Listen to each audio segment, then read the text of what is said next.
Ladies and gentlemen, welcome to Football Power Hour. How are you guys doing? It's your boy Admiral Drex on the show today. How be you hosting today? I think Papi said yesterday. I don't know if you guys noticed, but Papi won't be around to host today. So guess what? You guys are stuck with me. Hate it or love it. Yeah, we're gonna do this. We are gonna do this. How's everybody doing today? I see yeah, I see a lot of guys here in here already. I see Nile here. Yeah, it's Kahoot. Nile is Kahoot. I see Brush, bigger Brush. Yo, don't forget to do this. Very important. Smash that like on your way in. Please do that right away. Big up, Stephanie. Big up now. Big up Box in the house as well. Yep. You already know Stephanie knew was Drex was hosting today. Big up yourself, Stephanie. Guys, we Football Power Hour is 12 subscribers away from 1,000. I repeat, Football Power Hour is 12 subscribers away from 1,000 subscribers. Guys, you know what to do. Share this video, get somebody to come in. It's Friday night. It's Friday. It's the Football Power Hour where we chill. I got my drink today though. Yeah, I got my drink. Yo, yeah, that's me today. Guys, you know what to do. Hit the like, subscribe if you haven't done so. And share this video. Tell your friends. We're gonna be having fun today. It's Kahoot night today. Pretty straightforward. I didn't do the question. I just watched my colleague. I just like gave an idea of what they should be, but I didn't really put them down. So yeah, so just know that. So if you want to have anybody to hold accountable, I'm not the one. I'm not the one. I am not the one. So guys, but it's gonna be. I think the questions I seen a few of them. It's gonna be pretty easy. Now Papi would join later. At the moment, Papi is not able to present to this show, so Papi will join up later. Don't worry, you see Papi. You see Papi. I know you're not used to seeing Drex on the screen, but you will see Papi. I won't be doing this alone. I think I have not. I think I have. Whoever can guess this right might just get one question from me. My partner in crime, the backstage. So I might just, if you get this right, I might just give you one question right here, right now, away. So I'm counting to 10. 10. Whoever can guess who's on backstage gets the one free question. 10, 9, 8, 7, 6, 5, 4, 3, 2, 1. Nobody got it? Okay, I hold my questions to myself. Let me bring man like, oh, Shay got it. Shay got it. Big up. You know you're in the building, dog. They must know what time it is. We're seeing people. What's going on is a good Friday. Hope everyone is enjoying themselves. You know what it is. We're here to support the thing. Happy hour on a Friday. Make sure you have your drinks ready. You know, it's one of those things, guys. You know, it's a big weekend for all football fans. Shay, you have a big game. Stephanie said VR checks, not Drex issue. That's right. Not my issue. Not my issue. Papi will be here when he comes, right? So I'm just holding the foot down. He asked us to do it, and I had to drag. I can't do this. I have to drag my body around to come join me on the screen today. Yo, what you get? What you was saying? How are you feeling? Let me know what's the mood like. Let's check the vibes. Let me know what the mood like. We have like what, 7 people watching at the moment. Let me check the vibe. Vibe check. What's the vibe like? What's the mood like? Guys, drop the comment. Leave it on the comment section, the live section. What's the mood like? What you drinking, bro? You're like he already know what time it is, bro. But you're like you're running on a delay now. You know, he waits until the tenth extra second of 10 seconds over time. You know what I'm saying? Okay. Okay, arrow 10 is saying my arrow 10. No, not my. Oh yeah, he got it. He got it. Yeah. Don't worry. Today's question, since nobody got it on the at the buzz of the blast of the whistle, the last count. I'm just hold my free question. But guess what? Today's question are going to be pretty straightforward, pretty easy. Like I'll give you a question like now I promise you guys one free question. I'm just gonna give it away. I promise you guys one free question. We got 8 persons here, so before the rest joins in, this is like a bonus to you guys. Like one of the questions you're gonna be getting is which is the oldest tournament in football history. So yeah, it is what it is. So just I got 12 persons in here, and the vibes is vibing, says R10. Stephanie coming in with the vibe is buzzing. Oh, nice. I like the vibe. Yeah, can I? Because I think I'll be feeding up the vibes today. If you guys give me something good, and that will just be no, man. You should, Stephanie, you should hold on to it. I don't think that's the answer, but let's see what it is. But I just, for those of you that were here early, I decided to give you an Easter gift. Hold that strong. And everybody that's call it celebrating Easter, I want to say happy Good Friday to everybody. Hope you're good. I know GB definitely does. I don't know if Lady Stephanie does, but I want to say happy Good Friday to you all. And so let's go. It's without wasting our time. We got 11 persons in here. Don't forget to share. Don't forget to like. So far we've got 9 likes. I have 9 likes. Okay. I think I have 3. Is that 2 persons? Okay. Who's not done the due diligence? So guys, please take our time to like this video. Subscribe if you haven't. I know a lot of us in here have subscribed already. And yeah, it's Kahoot. It's Kahoot night. It's Kahoot night. Don't forget, it's Kahoot night. You hear it playing in the background. It's Kahoot. Arsen, you made a special request. I hope you're ready for it, though. I don't know. 99999. Nobody don't watch that. That is not even considered football. Like you made soccer. it. I think Nile made a have special no request part too. in Kahoots are starting one time, anytime. Brad. You don't do that to the footballing community, not Drex. You are our 10, bro. Come on, man. Watch me. Scottish question. I think I have like a few of them in there. I have a few Trinity question as well. I have a few Jamaican question as well. And I have all Jamaican football. No. It's all linked to Premier League. So you just you just sit back, relax, and enjoy the show. Without wasting our time, let me bring international break question. Please, I'm not doing that. No international break. I don't think I saw international break in there because I actually reviewed the question. But yeah, let me just not waste your time. Let's get this up and get the game pin on the screen. I'm coming. 1 second. What's happening? Yeah, I got it right here. Yeah, man. Yeah. Touche. No. To share your audio, share it half a screen instead. Oh man, I'm just gonna do this. Let me see. Yep, that's the pin right there. Mark, talk to me. Can you hear the audio? For the Kahoots, not yet. Yeah, no, not yet. What's going on?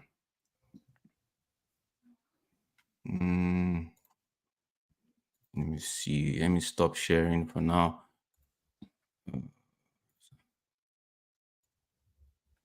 No, not the Chrome tab. I want this tab.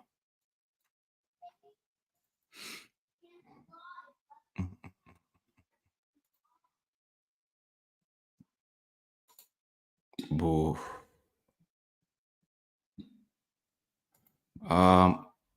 Mark, how about now? Talk to me.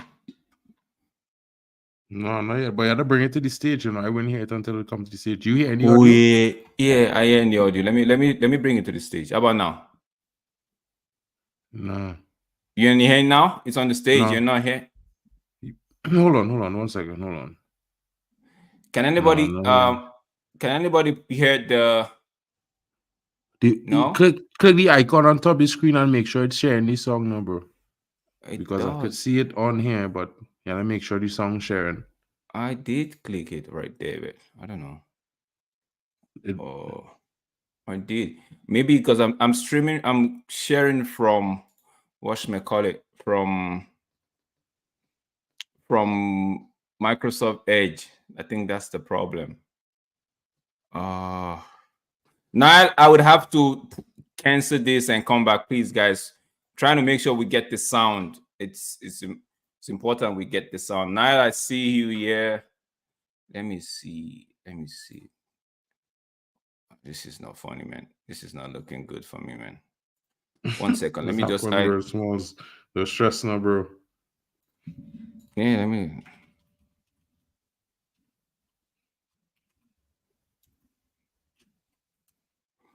Sorry guys, I'm trying to make sure we get the sound across to everybody, but for some reason it's telling me it won't let me do it. You really need the song, to be fair? I don't know, guys. I don't know what you guys think. Talk to me. Bro, just play it without the song now, bro.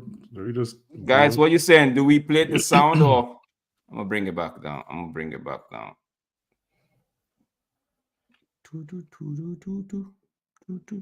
Let me see what way are going. Let me log him back. Power.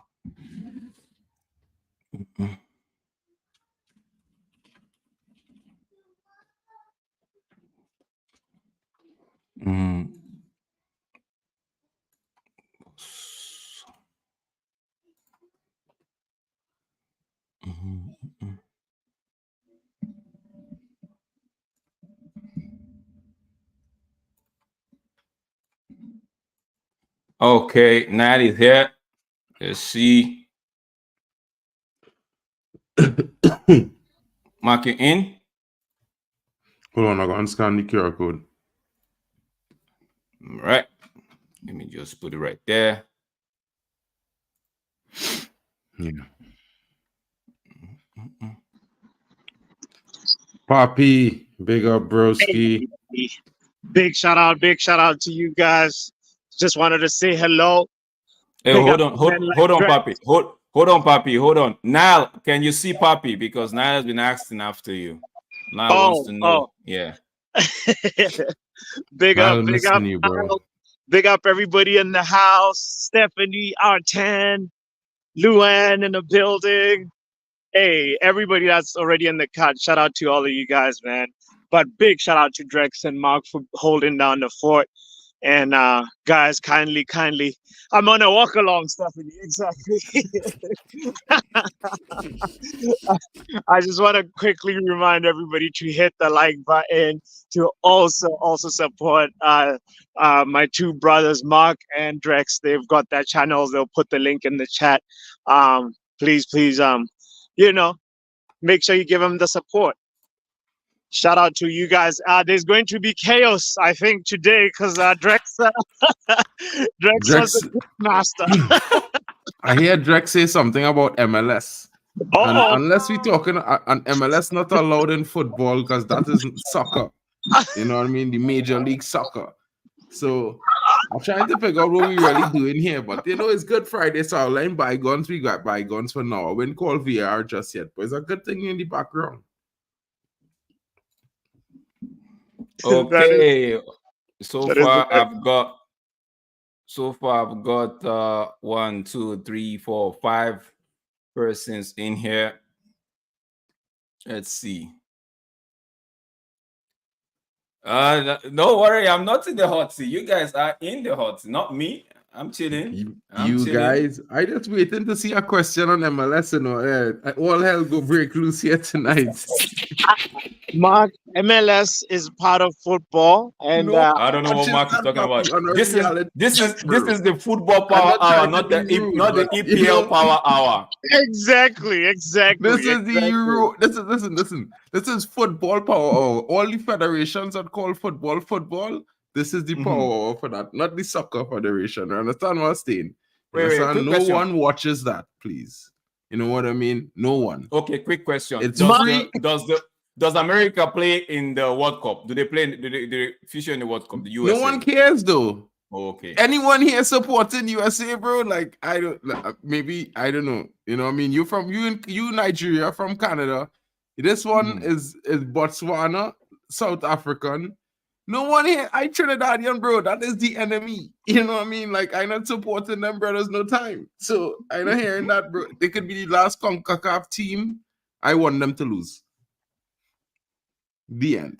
You see? For You the see? people No. for the people Mhm. that don't know, I think you gotta know this. The demographics for the football power hour community is a lot of people in the UK and a lot of some people in America. So I it's Big apologize, up, but at big the up, end of the big day, up they already know Luan. what Big time up it is because Luan. I Trini, bro. Yeah. They know what time it is already, Yeah, bro. They big up already know, Luan. bro. Luan says she does watch it, so she watches the MLS, and that's good. So Luan might just take away. Luan, what? You have Yeah, lots of time on your hands.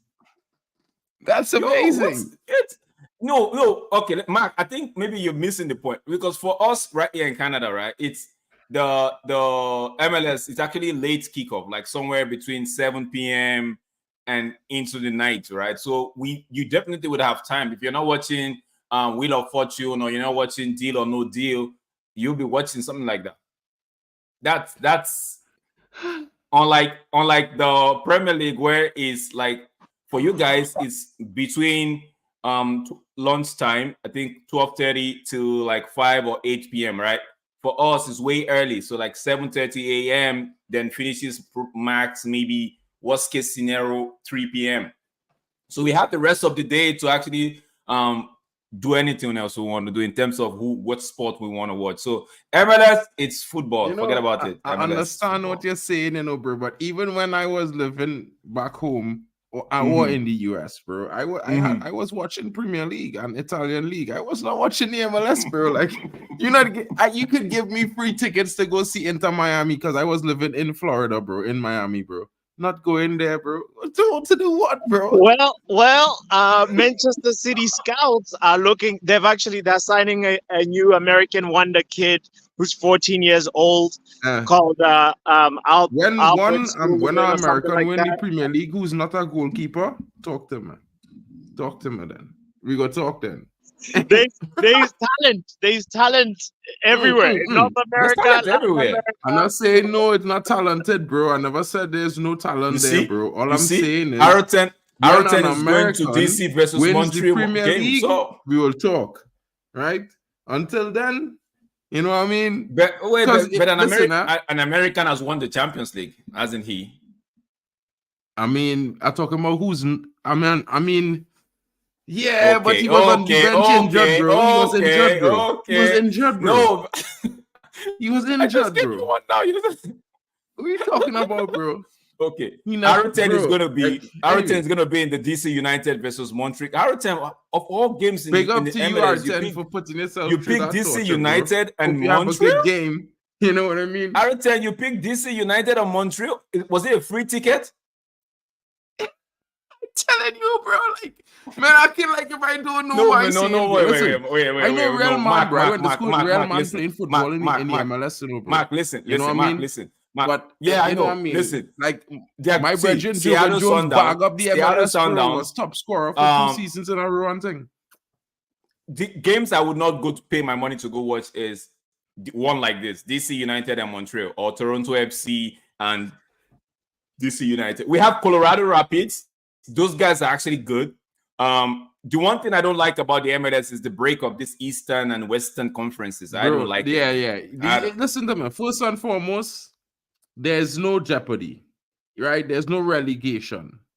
So yeah, it's more like it's franchise, all franchise. We don't listen. If it had no jeopardy, there's nothing to play for, bro. There's no aim to be the best there. Like what? Like, bro, my little bro, they're just Bro, 2 of them MLS clubs. You have a my little question. brother a contract, bro. He playing at PSG. I tell him if he only signed that, we divorce as brothers, bro. No more, bro. Like we done. Turn my back, bro. Come to Europe next week. The end. Mark. Yeah, bro. I keeping it real 100, bro. Don't play on that madness, bro. Don't be on that, bro. We're playing your career before we're playing Kahoot. Guys, we're playing Kahoot tonight. You could quickly go on the web if you don't have the app. Go on the web. It's kahoot.it. Put in the pin and follow the on-screen command, and you will be at the lounge waiting for the game to start. 500 goal in ML.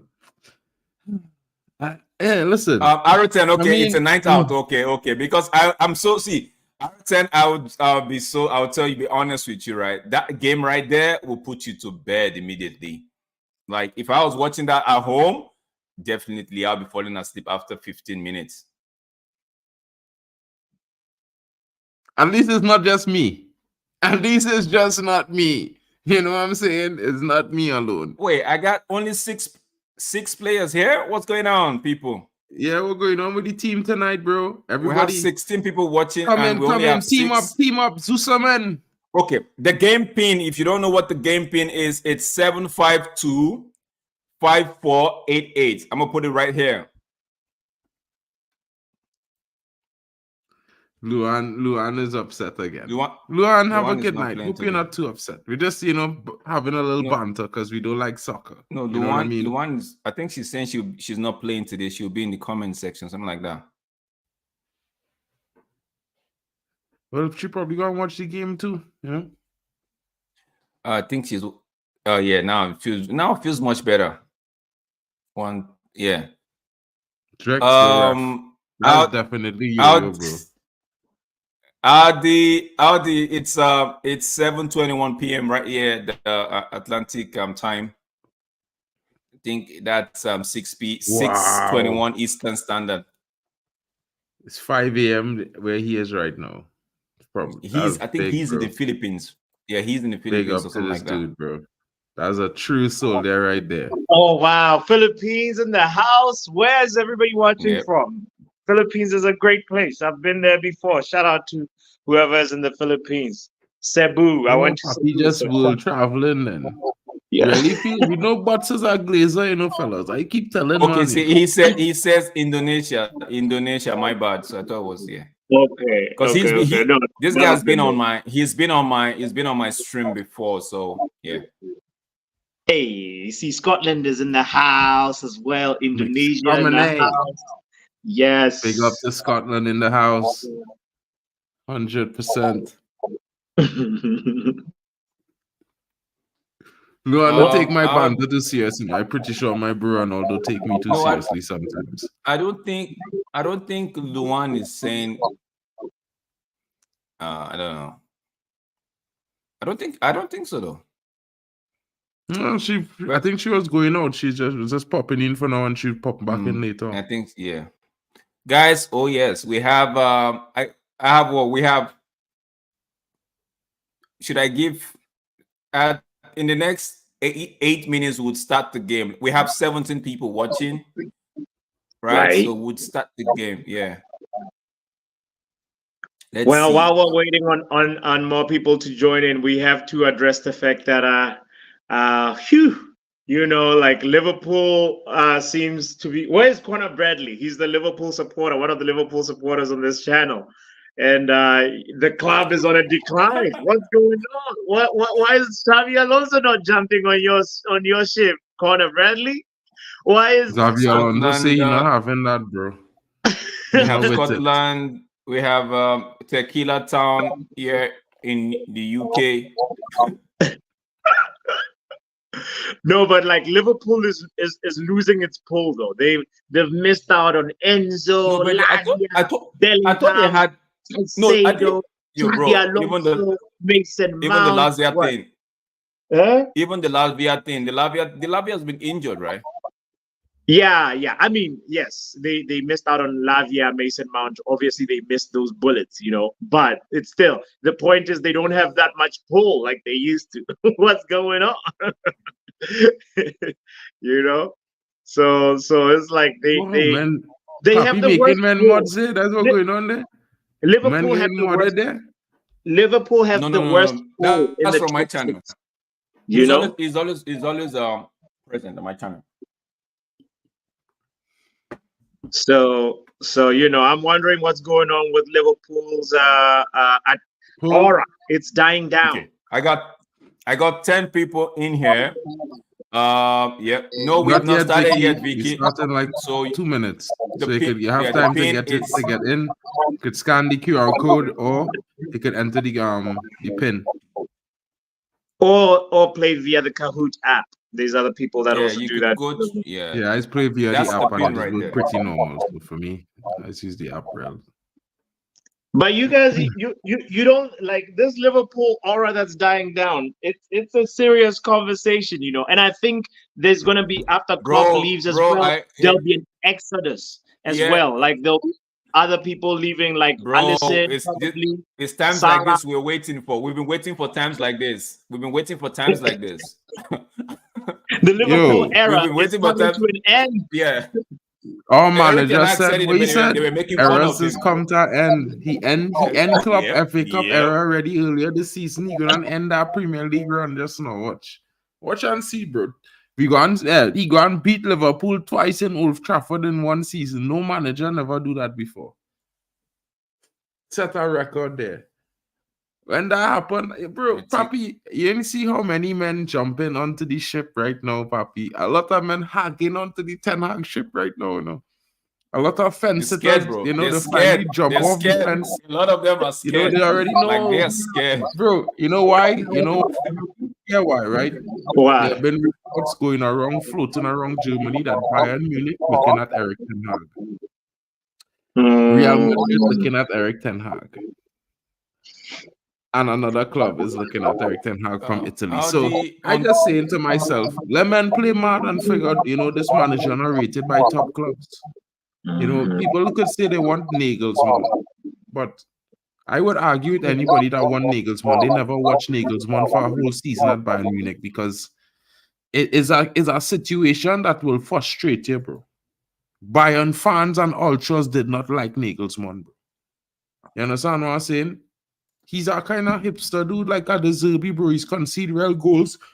He might win games. People don't know. The way he's react to the media and thing, bro. He's a man will just say, yeah, I just didn't feel like it and end the conversation and three walk more out. minutes, you know what I mean? 3 more minutes, three more minutes, then we'll start the game. Three more minutes, then we start the game. I have 10 people in here.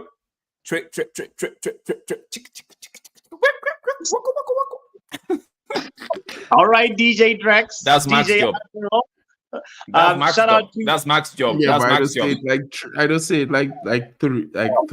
I just say 3. You know what I mean? Because I from the islands, bro. That's always the bro. See, bro. TH is bro. Me. See. When I was taking the English, somebody in the chat said I was delivering fries. They were right. Me, right? Is English your native?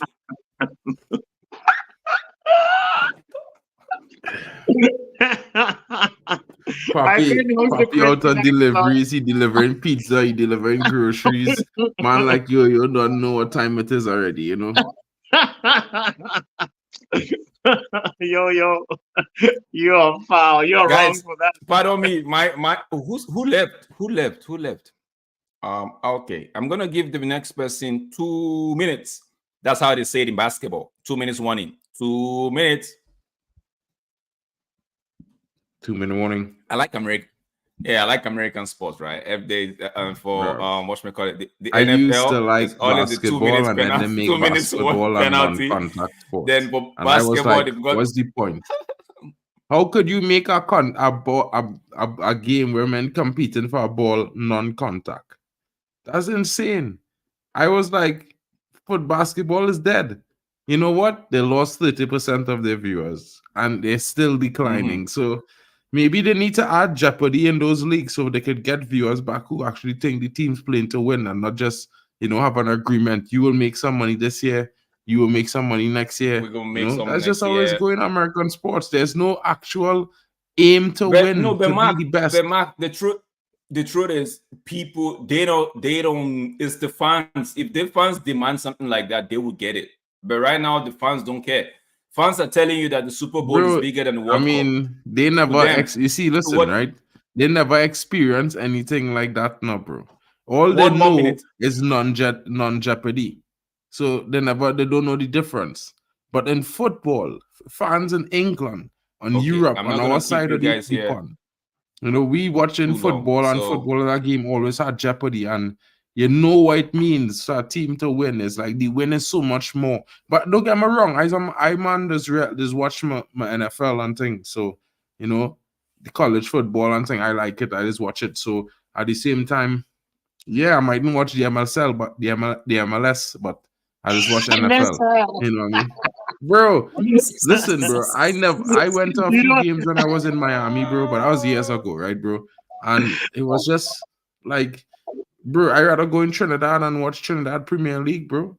It's better football to watch, to be honest. I mean, they have some stars there, but let me be real. All these stars that go on there, they go on there in their retirement years. They're not playing nowhere near their best Okay, and guys, dominating. yeah, yes, you can. Yes, you can, bro. All you need to do is, because the game is about to start, all you need to do is go on the Kahoot website, which is www.kahoot.it. It's gonna ask you for a pin, right? A game pin. So the pin is 7525488. and also, and 752 yes, 5488. Drex. Yeah, 5488. Yeah. thank you, thank you. I want to say shout out to Hannah Clinton. Also, guys, it's the last day of is it Women's Month today? I mean March, right? Women's Yeah. Appreciation Month. I can't remember how they call it, but it's the day to sort of say shout out to you. Hannah Clinton is in the house saying hello. Shout out to you, Miss Clinton. It's Okay, very let's very go. American Let's over here. We're doing good. Thank you. let's Come go. enjoy the Kahoot game with us, Hannah. Thank you. And happy Women's History Month. It's the second last day. We start in 5, 4, 3, 2, 1. Let's go. Bum bum. Friday happy There's hour a senior, 56. you know, fellas. Guys, you know the drill, right? The first question, the first two questions, no points. So how are we feeling on a scale of 1 to 10? This is just for the newcomers to be able to practice before the real team comes in. Yeah, Okay? do a slider thing, Drex, you know. is this the right version? Man thing. Huh? Is this the right version of the quiz that you're using? I didn't see the title. Yeah. Okay. Yeah. Nice. Okay. Nice. I hope this is the right version too. This is the right. I double checked. I saved it. Okay. Next question. For 0 points, right? On a scale of 1 to 10, how do you feel about Southgate to Liverpool? This is the slider question. So for those that are just joining us for the first time on the Kahoot, this is a slide I tell just to give Big you. up Southgate to Liverpool. Get in the Scousegate. Get that hashtags in the chat, people. Scousegate. That's what we're talking about here. Scousegate in the building. Well, we securing the end of the era one time, bro. Come on, man. Okay. Let's hear. How could them not pick the answer to be 10? I don't understand. Like, it's crazy. Okay, nothing is perfect, right? Nothing is actually perfect. So bro, now, kind of mad. Now the game is about to begin. So wherever you get, you keep. Let's go. Yeah, during the England versus Belgium watch along on this channel, the host and panelists discussed the following topic except. So what was the topics that were discussed? Of all the options here, one, it's actually wrong. So read the question and key in the right answer. I forget that's what we was talking about, you know, bro. Damn. All right, let's see. So technically we did discuss all, you know, all four of those topics in the tracks. Okay, 2 people got it right. Let's go. Guys, read the question properly, please. Okay, next. No, but to be fair, bro. Let's go. Okay, now has been paying attention. Who's this guy? Also paying attention. Let's go. Next question. Now, this English player was on the score sheet against Belgium. He scored from open play on the 95th minute. Who that is? Who is it? Had to be that one. The question says open play, so read the questions properly. Yeah, I know who it is. Bong to score. I Brendan. about him. Brendan in the chat, he knows this is the other version, but it's cool. Let's keep going with it. Let's keep going.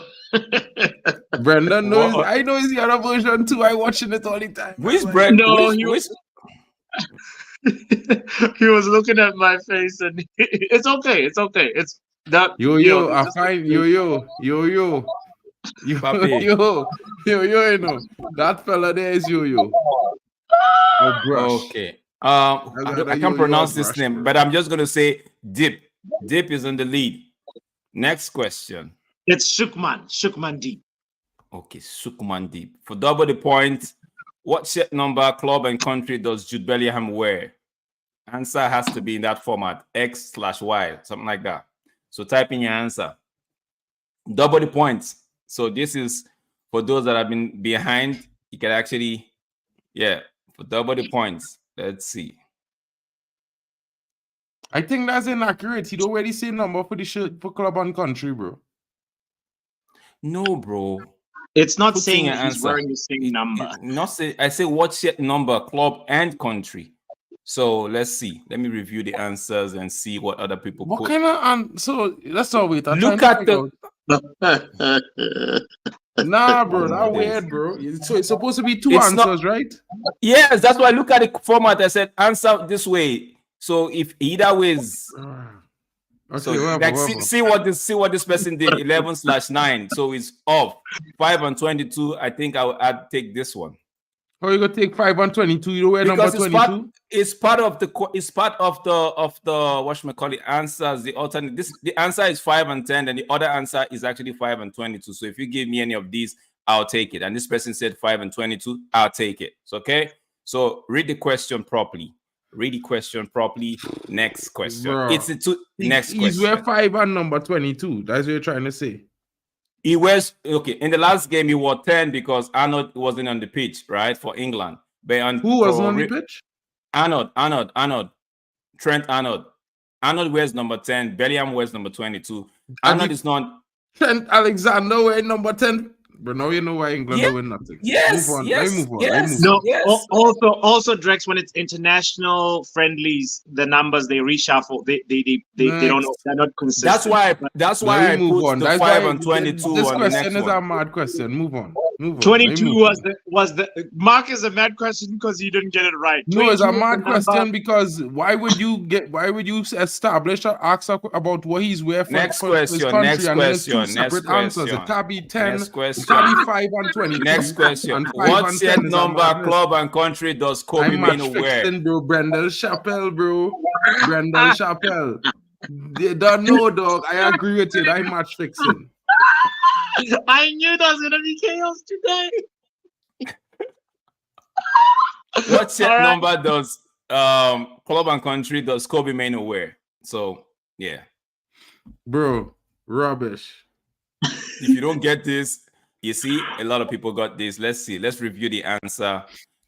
And I'll Bro. take this one. I'll take this one. I'll take this one as well.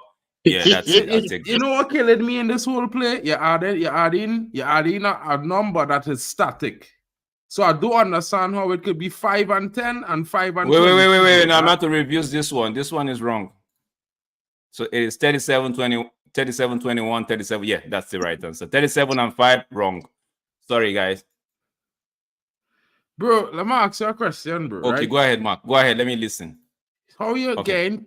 How you scoring points for this? Because you're giving points for 2 answers, or you're giving points for 1 answer. Just one answer. Look at the format. The question says answer is in this format, Yeah, X/Y. but So this is the quest. This is why I was saying to you earlier, bro. Like a kit number for your country, unless it's established in a tournament, bro, it's random, bro. Papi, That is there making something no wrong sense, with this bro. question? Yeah, but I'm making no sense, bro. For what about people who Guys, don't watch England, bro? Guys, What about people guys. who don't watch England? Okay, guys, is this question way off the mark or what? I need to know. You either had to get points for the club as well and the country separate. It can't be one Oh, and my one days. alone. One set of points for my the 2 days. answers, bro. That makes no sense. Keep going. When Keep going. Papi Keep do it going. like that, the questions is split in half. You just get half points for one half right and basically thing, bro. I ain't not on that. Okay, let's Now go. I'm Next at sea. question. Drex is Double always the coming with points. these mad questions, bro. What set number Tom does? Heaton. Really? Yeah. Yeah. Bro. Okay. What's your number does Tom Heaton wear? No one cares, bro. Mhm. This That's one the is reason for the why. observant ones. Stress. Yeah, nobody cares. That's why I'm putting this tonight. Nobody cares. Swear down. Swear down, bro. I don't even care, bro. I never watched Tom Heaton shirt number, bro. He's a rubbish keeper. I don't even care, bro. Like, swear. He doesn't wear a shirt, bro. The man not even on the Okay. pitch, bro. The man in reserve, How done. come The people are man not getting it even right? Let's go. registered Next in the question. squad, you know, Next right now question. in the Next match. The question. squad, you know, bro. Okay. Andrew Onana wears number 23 for United. It's a true or false question. Drex, right how to sabotage the scene, bro. Every time you come in with these madness, bro. I'm telling you. And Okay. 4 persons got it right and 6 got it wrong. Andrew Onana wears number 24 for United. Okay. Now let's go. Next question. Next question. Let's see. Double the point. Okay. Arrange these players in the numeric order of their jerseys, of the number of their jerseys, right? The jersey number. Highest at the top, lowest kit number at the bottom. Arrange.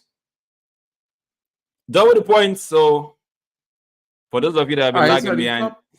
yeah, highest at the top, lowest kit number at the bottom. Let's go. Double the points. Some shit like that. I think by they were in 99 or something. Last week, Papi Deal gave us questions about was he away kits and all of that, right? Types of kits. So Bro, that is different, bro. Man, just watch kits, bro, man. three people got it right. Whoa. That's That's so weird. Yeah, I'm right about bro. Anyway, that's not weird. All right. Anyway. So But bro, Ericsson, it's kit number numbers, 14. Bro, like, wait, bro, listen now. Ericsson is number 14. Just class kit Malacia numbers is with kits, you know, bro. When you look at kits, you know, bro. Okay. I got this one right. Let me see. Let me check. Let me double check. Yeah. Wait. GB's, Who is MLS Merchant? Who's that? That should be Aroten. Probably Arten.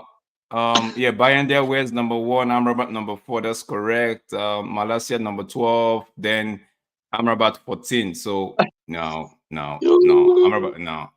Okay. Yeah. Nile is winning this one. Nile Malacia does wear what number? 12. 1, 2. Next question. Get ready. He needs to free up that number, bro. 12. Which team currently sits in 14th position for the EPL? In the EPL, which team sits in 14th position? Type your answer. Chelsea. Brentford. I don't know. Papi, am I doing something wrong? Because you've been laughing. No. It's all good. It's all good, brother. It's all good. The quiz has started. Let's keep going. I just coasting tonight, bro. I coasting on this quiz tonight. Okay. That's why Papi last minute. Papi know I real coasting on you on this quiz I'm tonight. gonna put bro. this one. This is good. Crystal. Should I take this? Should I take Eagles, bro? What Eagles? It's no Eagles, brother. That is wrong. It's no Eagles. What kind of man thing is this, bro? Okay. You know, it's a football team called the Eagles, bro. You know that. Okay. Man say the Eagles. You know, what's Crystal Palace's nickname? Okay. Mark, what's Crystal Palace's nickname? Okay. I don't want to argue. It's the Eagles, Mark. It's the Eagles right here. Crystal. The Eagles. Oh my God. Who wrote Crystal Police? What is that word? Palace. Okay. Do I take this? Do I take it or not? You're the quiz master. I think this is not a spelling test like Niall says. So it's this not is spelling test, bro. Exactly. Like, so as long as they say Palace is Palace, yes. Whether they say Palace with an I or Palace with a T. All right. Let's see. A lot of people should get this right. Okay, so Niall is still on top. Max Stat is second. St. John is Third. MLS Marchand. Oh, my guy is fifth. Okay, next question. Let's see what's happening today. Next question. Major League Soccer holds how many clubs in the league? Eastern and Western Conference combined. Pick a guess. 21? Is it 23? Is it 27? Is it 29? No one cares. No one cares. No one cares. Well, a lot of people do care. I could, bro. Okay. I can't believe you just No one one is said back. until The one Man City's won the kid. Lights up One the person Premier got League. this. Okay. Let's see. I can't MLS believe this man Marchand. doing this to people here today. Double the point. Double the point. Which of these current EPL players once played in the MLS? For double the point.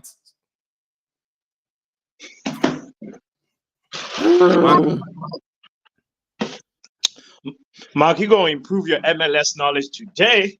Not at all. I could care less, Pam. I'm not even bothering, bro. I'm not even bothering to waste my time with that. See, 6 people got this right. So how are we not?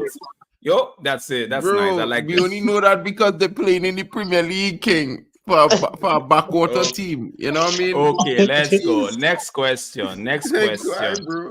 Miguel Amiron once played Who for which of knows? these Who MLS cares, clubs? bro? Mark, people do know. Easy. See? I don't know, Easy. bro. Like, it could Easy. be, See, it now could be I got Atlanta it. United. It could be, yeah, you know, it was Atlanta United because he was playing with Kenwin Jones. Okay, everybody got this right. Let's go. Next question. Which one is Millennium Mark starts on top. Woo, let's go.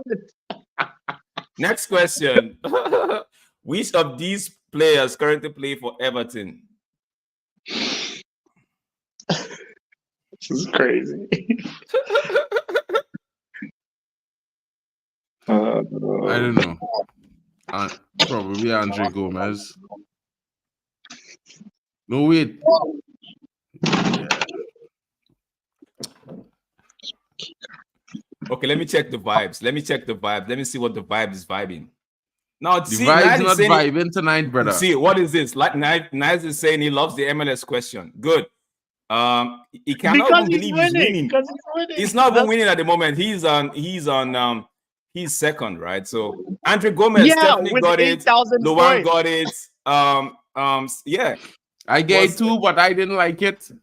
Okay. Max, stop.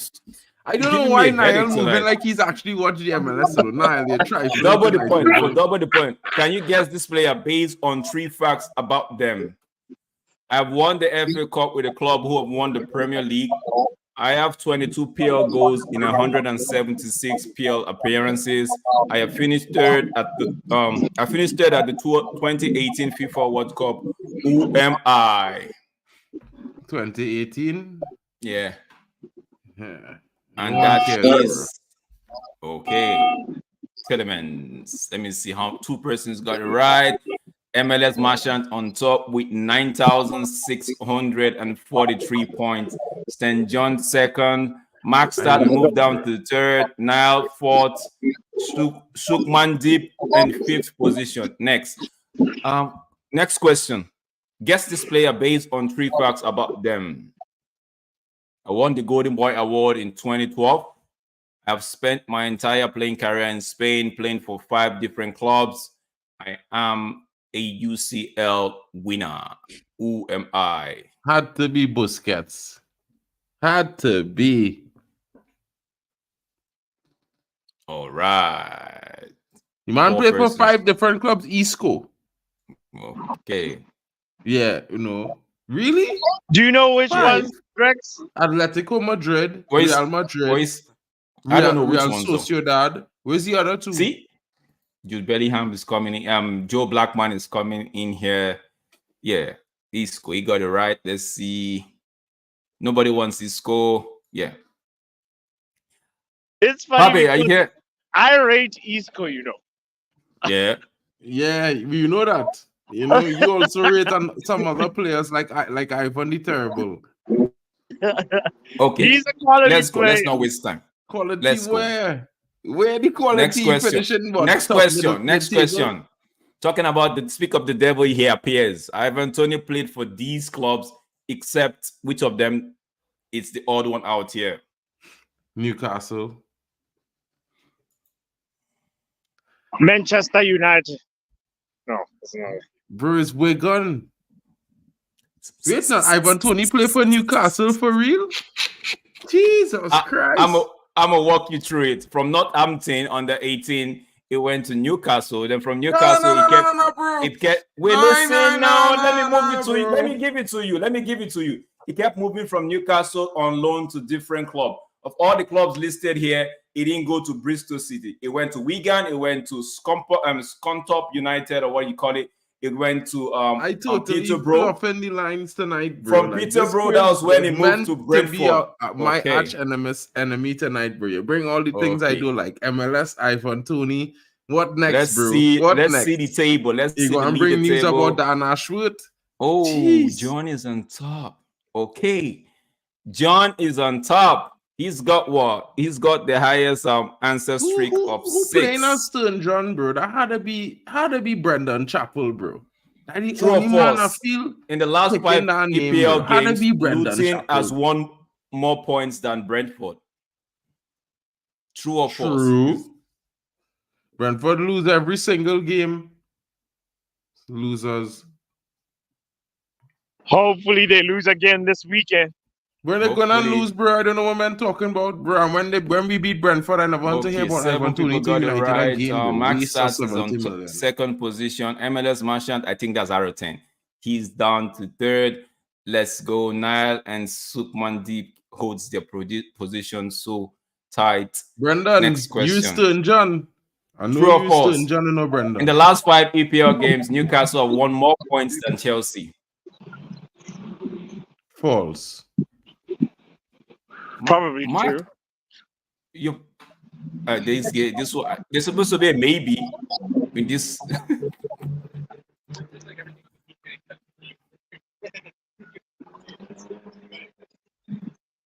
But yeah. I thought it was true because I picked true, bro. I get it wrong. Chelsea's got 8 points. Newcastle's got 7.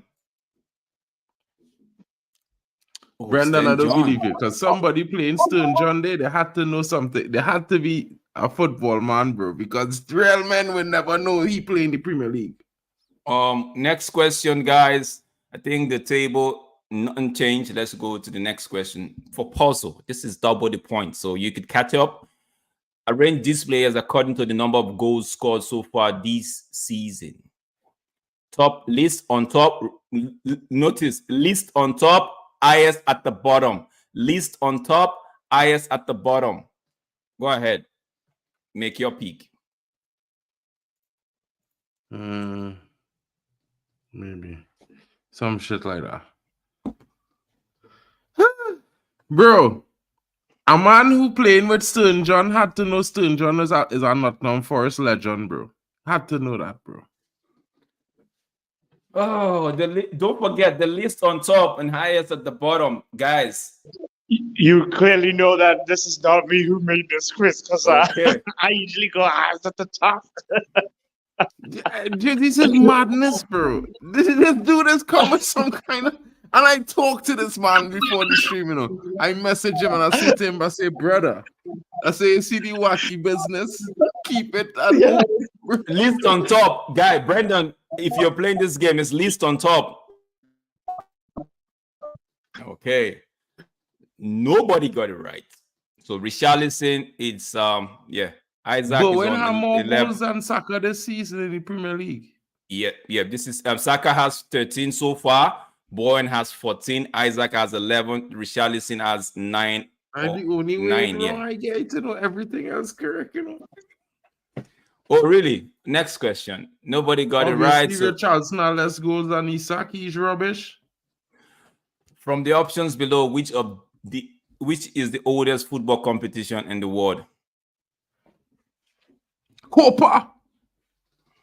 The Copa. Yo, but Papi, you know what happened, right? This particular question, a lot of when we started the show, we're like 3 or 8 persons here, and I asked them to guess who my co-host was gonna be, and I said I was gonna give them one question, all right? And yeah, I gave them this one. So whoever answered it, yeah. Cool. That's why he pays it. That's why he Bro, pays the to come Trini in. Pro He League pays start to before come in MLS, early. bro. He pays to come in Alright, early. So yeah, Very he true. pays to come Drex, in very early. true. Yep. Okay, 7 people got it right. Let's go. Let's see. Okay, unchanged. Table unchanged. Let's go.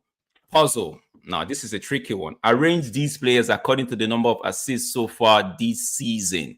List at the bottom, highest on top. So I say that again. Highest at the top, list at the bottom. Arrange it. Go ahead. Fuck. There's No, all no, these no. shit men here, bro. Least at the top, you say? No. List in the bottom, highest on top. I wasn't supposed to even read out this question. I wanted you guys to actually read it and just, but I said, no, that would be too harsh. Let me list at the highest at the top, list at the bottom. So let's see who got it right. Okay, so Cunha, yep, Silva, Bernardo Silva, Olise, and Trossard in that order. Nobody got it right. Okay. Mark, how close were you? Just had to switch Olise on Silver, to be fair. Oh, okay. You were close. I was surprised when I looked at this question. I'm like, how is Trossard not high up there? Like he has shit. what? He has only, I think, 1 or 2 assists. I'm like, how is it Bro. possible? Next question, true or false? Aston Villa's Leon Bailey has same amount of goals and assists in the Premier League. Same amount of goals and same amount of assists. True or false? That is definitely true. Don't But mislead I'm saying the that people, because I please. think it's false. So anyone, I'll be in the opposite way around. Just want you to know.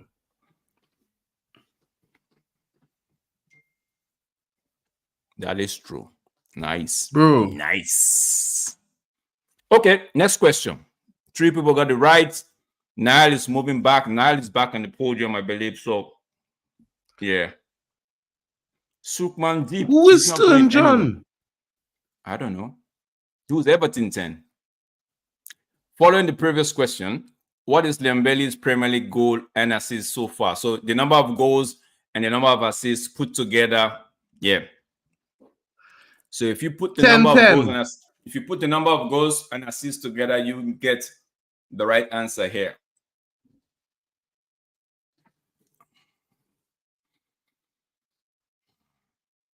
Supposed to be the same number as I used to wear when I was playing. Well, then I guess I'm wrong. Let me see. It really is 10-10. I thought it was 12, 16. Nice. Yeah. He's doing well for himself. So he's got 8 goals and 8 assists. Let's go. Next question. Let's see. Oh, okay. Nobody got right. Type your answer. By there, where's what shit number for United? What shit number does Arte buying there? Where's 10, for United? 10. A lot of people are gonna get this wrong. He's number 9, right? 10, 10.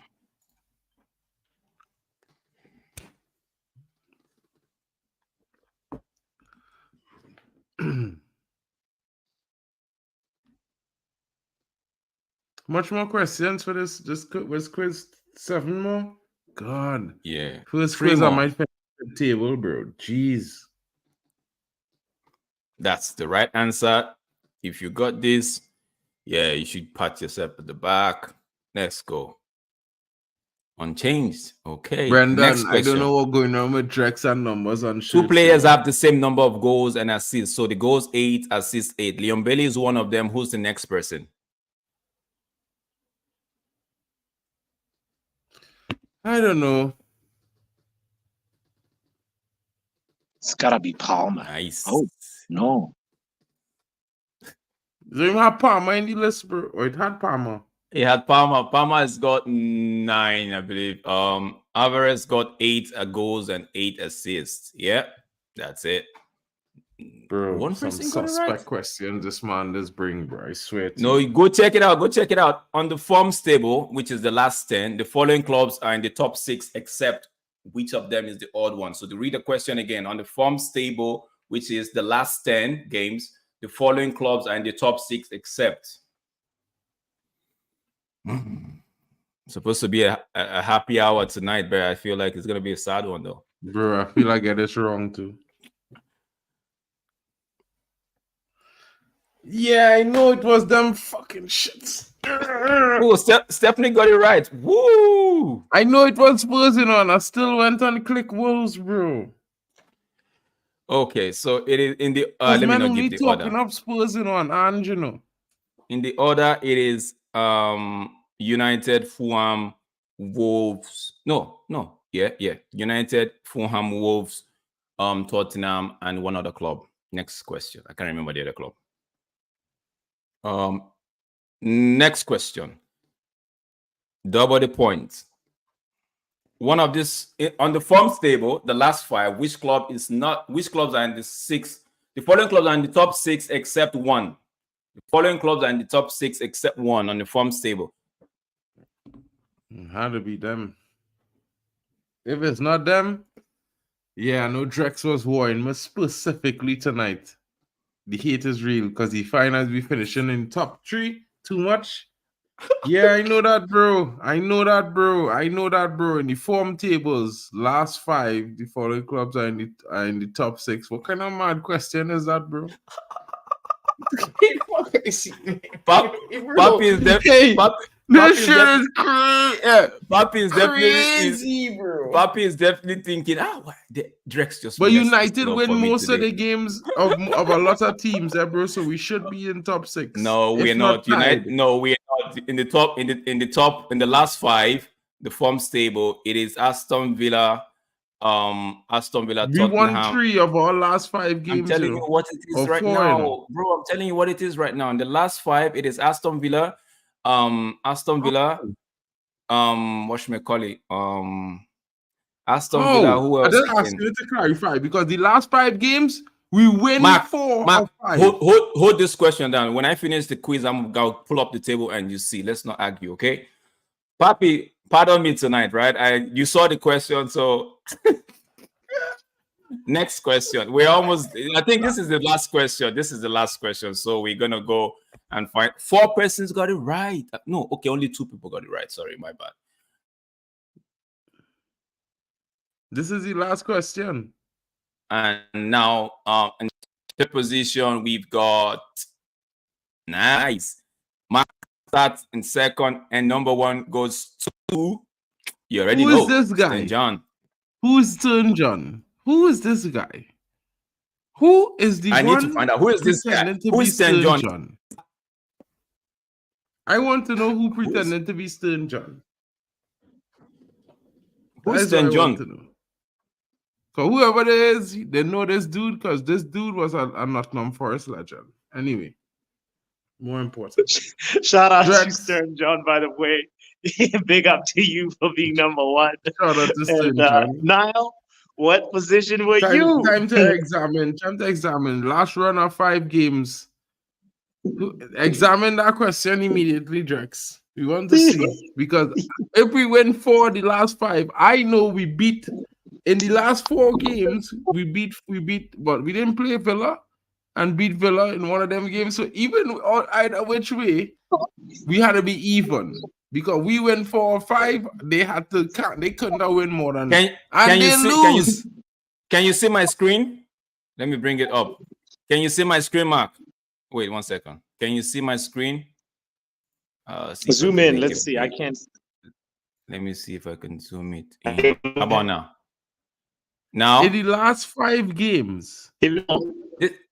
This is 10, right? This is the last 10. So in the last 10, we've got United, Wolves, Fulham, Tottenham, Aston Villa, Chelsea. Now, in the last 5, we lost Fulham. 2 games. What 2 games we lose in the last 5? We lost City and we lost to Fulham. Oh. So you see, we're out of it. That's true. We'd have the same point as Fulham and Tottenham, right? But you know how the table goes, so we're out of it. So you see, Aston Villa, Fulham. So What I website is didn't. this, Drex? This is flashscore.ca. Okay. All right. All right. Big up, big up. No, but Stern John gotta get the congratulations. You deserve the accolades. Shout out to you and everybody that participated in the quiz. This was a very MLS I centric don't know. American quiz. Drex, you should have put what's the name of Beyonce's album that dropped today. That No, would have no, been like, no. I don't even know. I don't even bother myself with Beyonce and this stuff. No, no, it's definitely it's not all about like I wanted you guys to just look past I wanted us to just look past the win, the highest goal scorer, and just take note of those little things that we tend to just ignore.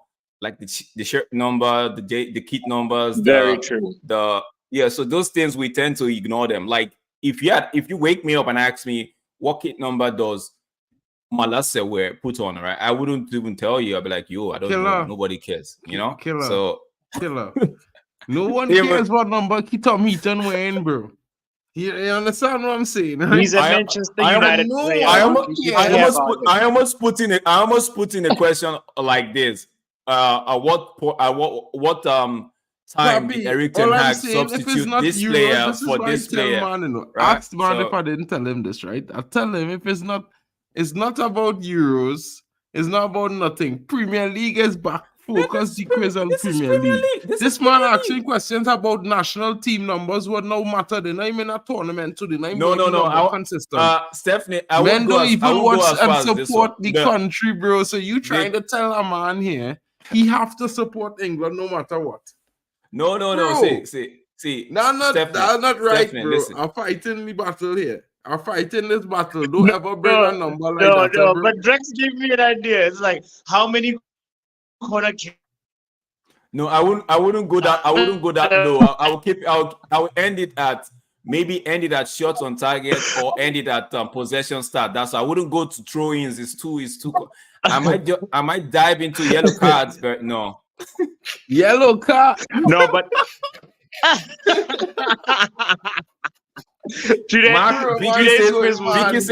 Vicky says calm down. Vicky says calm down. Mark, Vicky says calm down. Okay, I'm calm. I just did not like the numbers thing because I was like, okay, it's either. Let me say.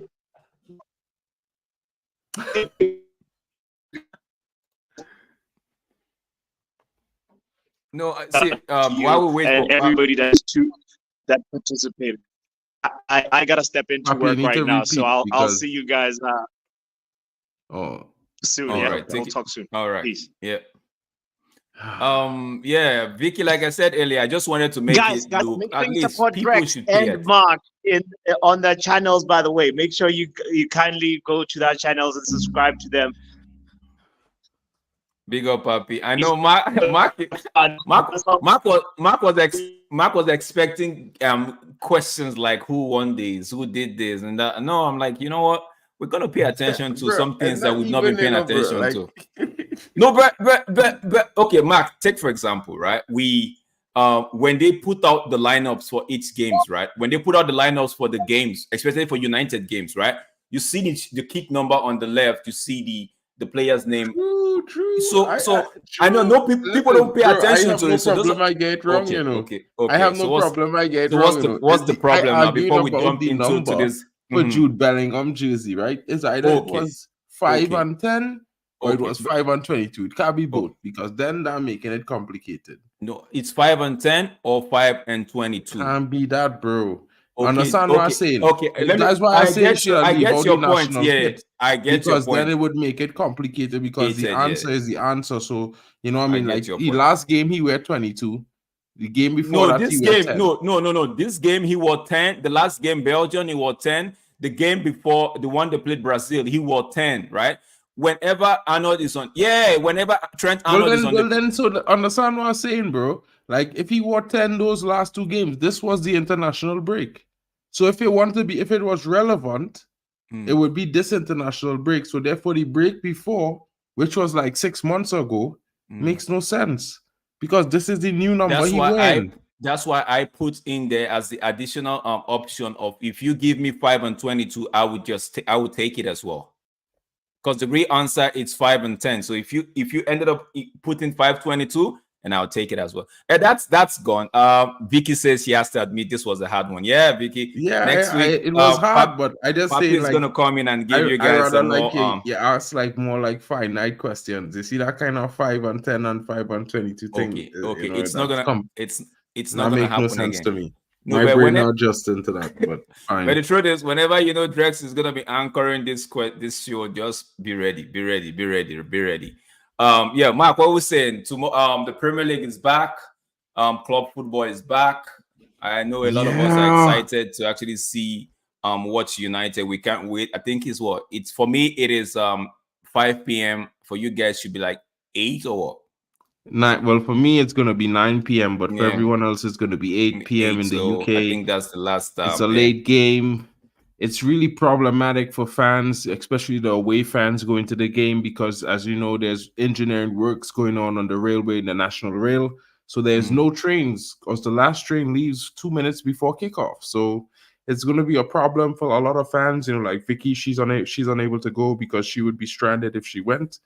It's a tough one, but it's also catered to the fans like us who are not actually in England and are going to be viewing on the television. So it's a give and take in the situation. And sometimes the fans who are at home, they are the ones that lose out, which is difficult. I didn't like that situation, but I do think Manchester United is going to go in there and have a really good game. I think it's going to be a tough maybe first 25 minutes, but I think we're going to get through the game because I feel like Højlund is going to be back. I always say I back him every time this season, and I think he's going to come up with another goal again to set the tone for the game. But I also think this is one of those games where he's going to come really big because he hasn't really scored in the FA Cup in the last game he played, but I feel like it was his, match fitness really. So I'm looking for a big game from the young Dane. I'm thinking maybe he's going to have a hat trick and maybe a goal from Anthony to start to finish things off. So I get my 4-1 prediction because you know what? The cheater is on the field, so he's probably going to get a goal by some means. You know what I mean? 1 second, Mark. 1 second. Okay, football. Papi is saying, by the way, people haven't given their predictions, and I think he went on to start calling names. Vicky and Brandon. Yeah. Well, guys, you can leave your predictions in the comments here, or if you want, you can go to the community page on Football Power Hour and leave the predictions there, and I will put them into the chat in the AM, guys. Stephanie saying she's considering going to the pub to watch the game. Need a drink after that. I'm not sure, Luan. Maybe Papi could let you know if he checked his notifications, but I'll check the members chat tomorrow and put in the predictions in the morning, you could remind him just in case. Mark, let's week a quick one before we have two. I don't know what should be called. I don't think the Liverpool game is that big of a game, but we have the Man City Arsenal this weekend, right? So I know this is Football Power Hour, everything football and everything related to the EPL, but we are United fans to the core. So, but we're still going to talk about the big one, Manchester City versus Arsenal. What do you think about that game? Talk us through that game. What do you think? Guys, if you want to come in and have your say on the fixtures for tomorrow on Saturday, that's tomorrow, right? I keep saying tomorrow, that's bro. Tomorrow, bro. Yeah, I keep saying you could come in. The link is in the chat, guys. You can come in and have your say.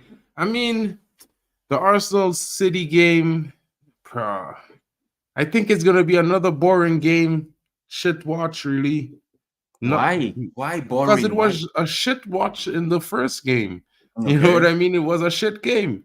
It was a game where everyone has said it was tactically superior, but basically there was 4 shots on target for the entire game. Arsenal scored 1 goal at the end. It could have been ruled out for some reason or a foul or something like that. It's one of those things where it was just like it wasn't really entertaining.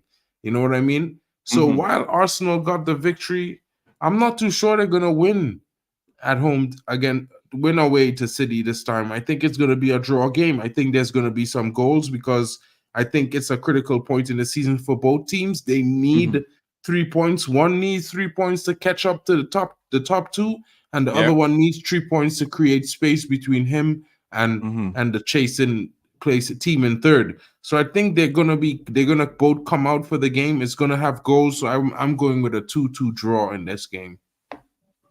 2-2 draw, says Mark. Okay.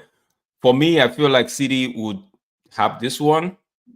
Right, City would take this one, but we would have to wait and see. Yeah. Now Liverpool Brighton. Liverpool plays Brighton.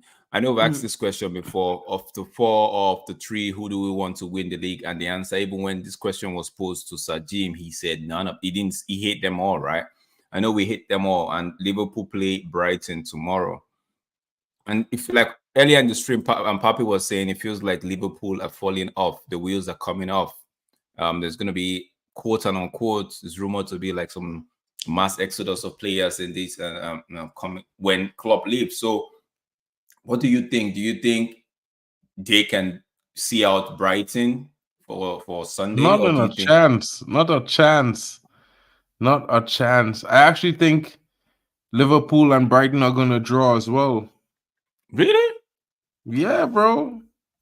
If the only other outcome I'm possibly seeing if Liverpool and Brighton don't draw is that Brighton win the game. Whoa, that's it. But you're not taking into consideration about Brighton's away record has been very poor this season.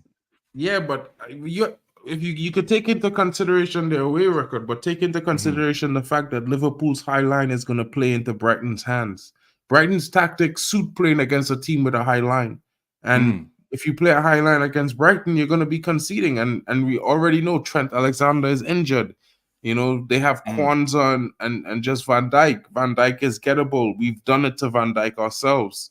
And Brighton, you know, they got a young Evan Ferguson, and he last season he had a few games where he scored braces and he scored a hat trick.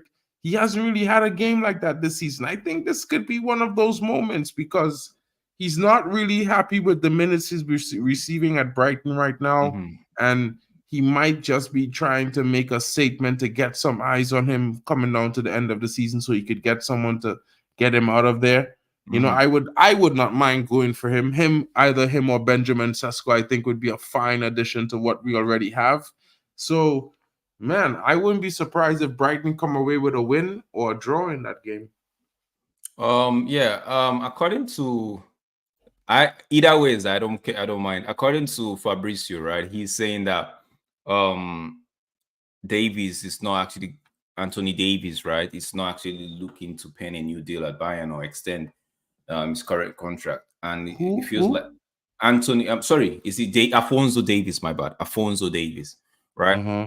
For Bayern Munich. Do you think he is one player that, because United are actually going to be looking in the window to see if they could get the left back, right? Do you think? Can you hear me? Yeah, but who you talking about? Alfonso Davies. Afonso, yeah, that's what I said. Nah, he's shit, bro. Like literally, bro. Like forget that, bro. Like listen, better we go and buy the right back from Trinidad and Tobago that was twisted and turning up Alfonso Davies all day Saturday in the game when they play Canada, and you know he was lying down on the field for like 5 minutes receiving treatment for his hamstring because Trinidad right back was twisting him up whole game. Forget that, dude, bro. Wait, you see what Pelestri did to him in the game against Bayern, bro? But you remember? You remember the referee did not want to give a red card and a penalty in the 3rd minute of the game? I remember that game. That's all I had to say about Alfonso Davies, bro. Speed isn't everything. You know, I should speed and all could tell you that. Are the best being diaper 2-1 Brighton win. Oh, she's thinking Brighton should win tomorrow on Sunday. That's a tough one, bro. I don't know. I know I don't like I don't like Liverpool, and for me, it's that I'll derive a lot of joy. I might even be too shameless on social media if Klopp goes leave without any silverware. I don't. Bro, I know listen, it's got the what, the League Cup, right? Let that just be the only thing he lives with. No I don't want Europa, to jinx it, no. right? Right, Drex? I don't want to jinx it, but remember when I tell, if you look at these current standings, right? A top four, right? It have a certain club in a position where I tell you I see them finishing this season, and that would be the shock to most fans. Because you know what? I feel like Man City probably not going to win a thing this season. Not You Premier sure? League, not Champions League, not FA Cup, nothing. You know why? Because they're not beating Real Madrid. One. How would Okay. they, if they lose any game in the next 3 games, they're not catching Arsenal and Liverpool. Right? If Rodri got a red card tomorrow Yeah. or Sunday, their season done. They can't win games without Rodri. You know what I mean? But so you're so we are saying now, right, that you're looking to, that it feels like Arsenal are going to take the league this time out. I'm not saying that, bro, because I would never say that either way. You know what I mean? I just saying that I don't want Man City to win anything. I'm not gonna say I want anything else. Klopp will live in tears. What do you make Klopp, I about? don't want Klopp win. I don't want Arteta to win, and I definitely don't want Man City to win. So, you know, whichever one is the least loser, they could win. Whoever that is, leave that up to whoever. Yeah. The truth is, I don't know why we are going after. Honestly, I don't know why we are going after Michael Olise. Like, someone should tell me what's in there that I haven't seen before. Like, big up Dominic. Like, what's in Bro. Michael Olise that I haven't? Because Olise for me, it feels like he's injury prone. One, and what does he do differently than what we have? Like, what? Bro, Like, let me tell you something, right? And I want you to understand when I say this, right? I, as a man, I don't really see the purpose in getting Olise, but you already know was my mission already. At the same time, I look at it from this perspective, right? I look at the price. I would not pay 70 million for a player when, in my honest opinion, we have a surplus of them already at the club. You know what I mean? We need to get 2 midfielders, certainly. We need to get 2 defenders for the least, you know, and maybe a striker. So I would focus on getting, you know, maybe a left center back, a right center back, get a defensive midfielder, a box to box, or a 10-8 hybrid maybe, and then get a striker. And then after that, if we get some sales, maybe. But we have so many wingers, not only the wingers we already have currently, but wingers on loan, like Palestri. You know, we have wingers coming through the academy right now, like Shea Lacey, you know. So I don't really see it being any kind of necessary reason to go and spend 70 million on Olise. Like, for one, which one of the wingers that we have he going on bench? Because I don't because think he could that's the bench question. Garnacho if That's Garnacho the question I've been continues asking form. myself. Yeah. And really and truly, if we compare his injury prone to Rashford moments in games, I would take Rashford moments in games over his injury prone.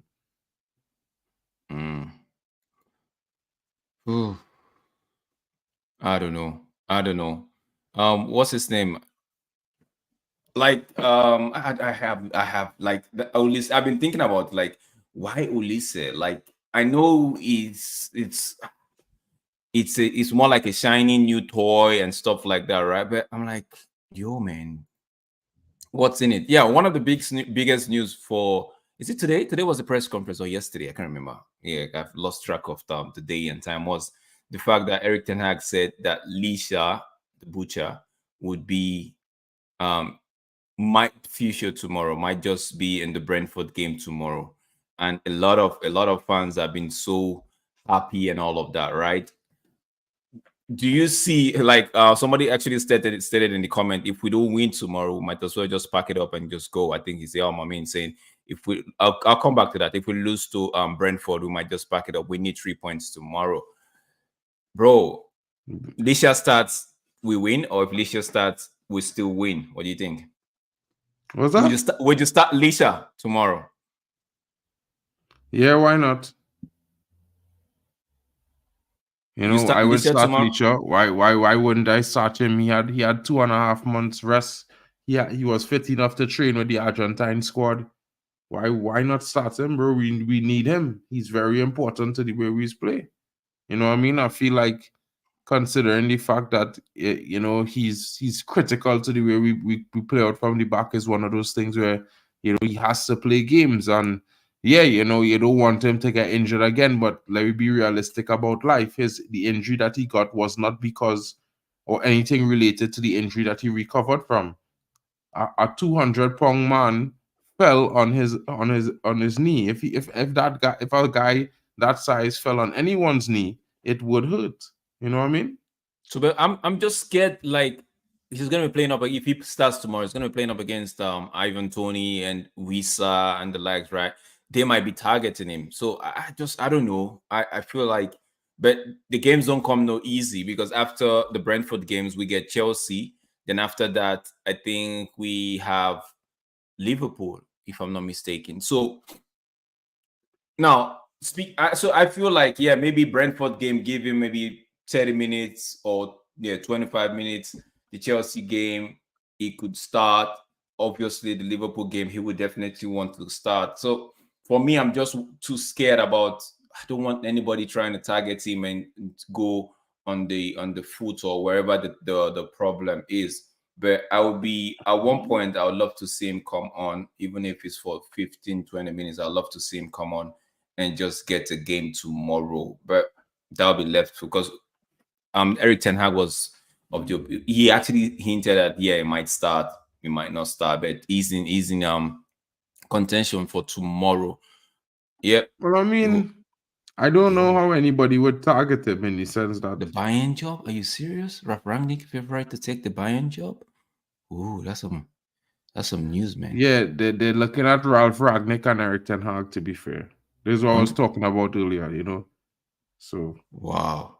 Wow. of Wow. course, Yali wouldn't mention Ten Hag because you know he wouldn't mind getting rid of Ten Hag. So. No, but Yale is saying Ralph Rangnick if they were looking because he said Alonso. Yeah, I Did they heard this. mention these Alonso is reports looking. today? Yeah. One that they're looking at two managers. One is Mhm. Ralph Ragnick and the other one is Eric Ten Hag. And Alonso, 2 weeks now, Alonso chose to refuse all the clubs. He was staying at Leverkusen. I've been talking about this. Yeah, but You know, I said that the other day, yeah, Drex. Like yeah, you told me that. last happy hour, I said it. Alonso is not leaving. He has said already that he's not. And everyone was like, they didn't hear the report. So I was like, well, when you hear it, you'll hear it. So, you know what I mean? It's just one of those things. How about Amorin? Is it Amorin the guy that the coach for is it Porto? No. Is that Sporting To go Lisbon? to take the Liverpool job? Yeah. That mightn't be so Because bad, you know what I mean? a lot of United fans were actually wanted that guy at United. So I don't think he would be able to handle the Man United job, bro, to be fair. You know what I mean? A lot of managers, bro, they can't handle that consistent pressure and hate week in, week out, every week. I mean, look at the shit performances Newcastle doing for the entire season. They're ninth. Anybody talking about Newcastle and Eddie Howe should be fired? No. You know, look at this shit with but Poch. they will always Anybody draw. talking about Poch maybe No, in the last 2 they weeks, will maybe always draw the since line and be like, okay, you know what, these guys are not the standard are not so high in the club and all of that, right? So I don't understand what you mean. like no, when you talk about the Newcastle, Eddie Howe's and Poch and all of that, they're actually valid arguments to the reason why Valid argument. What's the yeah, valid argument? because for Eddie Howe, right? Although he took them to top four last season from the relegation the season before, most of the Newcastle fans Ten Hag think wasn't there this season before, so don't mention the season before. Let okay. you go on last season. The fans were actually like, okay, we know what we would get from. It felt like they were But didn't have fans overachieving. that was saying that they always a No, better coach. they were overachieving. Newcastle's a better team. They overachieved last season, in my Same opinion. thing with United though. So no, but I'm saying right now, people would say, okay, it's Newcastle, it's Eddie Howe, it wasn't a top flight, it wasn't a top choice coach, right? He overachieved. So basically, when the wind settles now, he's gonna find this level and which he's doing at the moment, right? So yeah, that's the argument for him. But for Poch, they would argue that, which is valid in my opinion. For Poch, they would argue that Poch is his first season. He didn't buy most of the players. He has to make do with what he's been offered and He didn't given. buy much of the players. He has to make do with what he's Okay. been. Yeah, but he has to make do with what he's been given, right? Ten And Hag too. I don't understand. no, but see, what I'm trying to give you the argument on the other side, right? I'm trying to give you the argument on the other side. So, they would say that, but for Ten Hag, it's like because we fans of United, a lot of the fans of United don't. They want him out because a lot of them have been crying Ten Hag out, Ten Hag out. So when you say something, they bring up, oh, the style of play to you. They bring up several things. They keep bringing up stuff that they would not use for managers like Poch, managers like Al. They won't bring that. They will even go as far as telling you, and is there not up to a year, and we could see the style of football XYZ, and even we could see the style of football Emirates playing and all of that. So I'm trying to tell you why they would back those managers, right? And try to bring down Eric Ten Hag or the United manager. I'm just giving you reasons why they would do that. For them, there's always a reason to let those guys off the hook. And for Eric Ten Hag, no way, because guess what? He's not playing a certain Ahmad at the right time that they want him to be played. He's not giving Pelestri a lot of game times like they want him to do. He actually moves players like Igba and the lights off, so that the players like Kobe Mainu could actually get an easy passage to the first team squad. But nobody's actually paying attention to stuff like that. They're actually paying attention to, yeah, he sold a lot of players. He didn't like them. What kind of a manager wouldn't actually give players time or chance to actually showcase what they have, right? Because that's what fans want. So, and when you don't do things that what the fans think in their head is right, then by default you're already stepping on the wrong toes. So for me, if the fans, I mean, okay, like the fans could want, bro, but who cares? But that's what I'm telling you. I'm giving you the reason why a lot of stakes No, is but being thrown at. but you gave the reasons, but do they actually make that much sense? They don't, because we're not living in the PlayStation world. These players aren't video game characters. Like, they're real humans, and humans have bad days, bad weeks, bad years, bad times. You know what I mean? And these are footballers. So if one time we're gonna say, well, Marcus Rashford, he has lost two very close people to him this season, so he dealing with a lot. Even I could see that he dealing with something bigger than football. Yeah. And it have him slightly distracted for whatever reason. And as much as I would say, bro, I need him to be the talisman week in, week out, week in, week out. At the end of the day, I hoping for him to be able to compartmentalize and be able to switch it on for the games and then deal with it in private. But if he can't do it, he can't do it. And it's just so funny. And the reason why I say that, because fans want Ahmad to play. Fans raving about Ahmad performance. So okay, so listen, no, hear him out. Fans raving about Ahmad performance, but Anthony had a 10 times better performance in the game. He scored the most important goal in the entire game, because if he hadn't scored, we would have never gotten to level footing. And then he went back and played a defensive role as the left back. Was superb. No, but this is what I'm trying to tell you. That this is what I'm trying to tell you. That, yeah, this is what I'm trying to tell you. That for the reason why they make excuses for other managers, I gave you the reason. But for United, it's be like it feels like when he doesn't do a certain things in line with some of the fans are the first one to call him out. So if we are calling him out, so it makes it easier for the media, right, and rival fans to actually make it and go harder on it. So we as fans, we don't protect him. They'll tell you what's there to protect. Kick him out. We don't protect him. Let me hear Vicky's thought on this one. Hi. Hi, Vicky. Hi, I'm not going to be on screen because I don't feel very well and I don't look particularly pleasant. It's okay. It's okay. Yeah. But did you play the Kahoot game? I did terrible. I was half paying attention though because I was like going. So basically, speaking to you guys on YouTube and doing that app is like two different things. Like Mm-hmm. there's a time lapse. Of So course. So that's why we say most of the time, just pay attention to the Kahoot game and mute the YouTube up. If you want, you could actually have, but don't look at the on screen for YouTube while you're playing the Kahoot game. Just focus on the yes, game.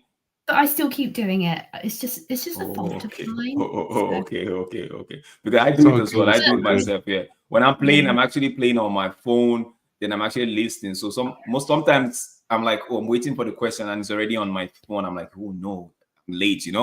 But let me get your thoughts about the fact that United fans don't protect their managers and players, right? It feels like we are the ones that give the media and rival fans the ammunition to actually come harm us or hurt us with. So, what do you think about that?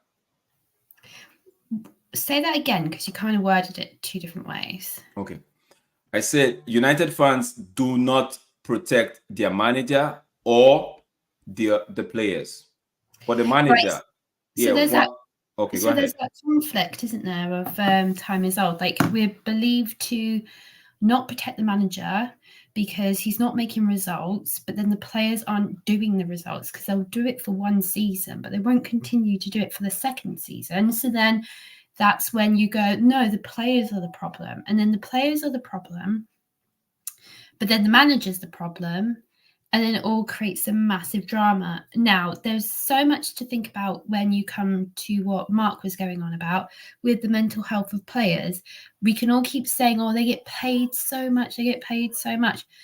Sometimes players have so much going on in their life. Let's talk about Anthony. We could talk about Anthony, we can talk about how poor he is, but how brilliant he's been for Ajax and what Erik ten Hag sees in Ajax. But he's obviously got all these allegations against him right now where he's very, very vocal about saying that that's not true, that's not true, that's not true. And it's still ongoing and it's affected his football. And when it comes to Rashford, where he broke up with his girlfriend, I think his girlfriend kept him grounded. And now he's free and single. He's listening to his brother. He's listening to all of his friends and stuff, like let's go out and do all this sort of things, like a regular guy from like breaking up from his girlfriend. And I think it's taken a step down from his footballism.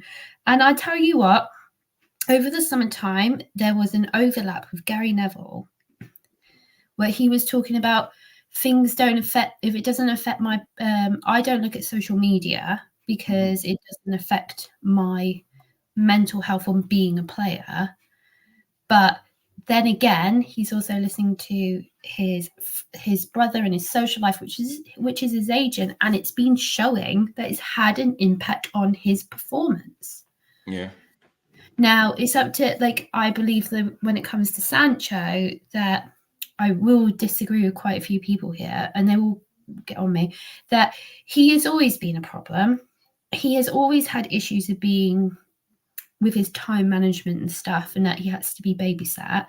And Erik ten Hag tried, but he already thought he had made it, and that he's brilliant. And then look what he's done. He's not really. It's not shown anything to prove it.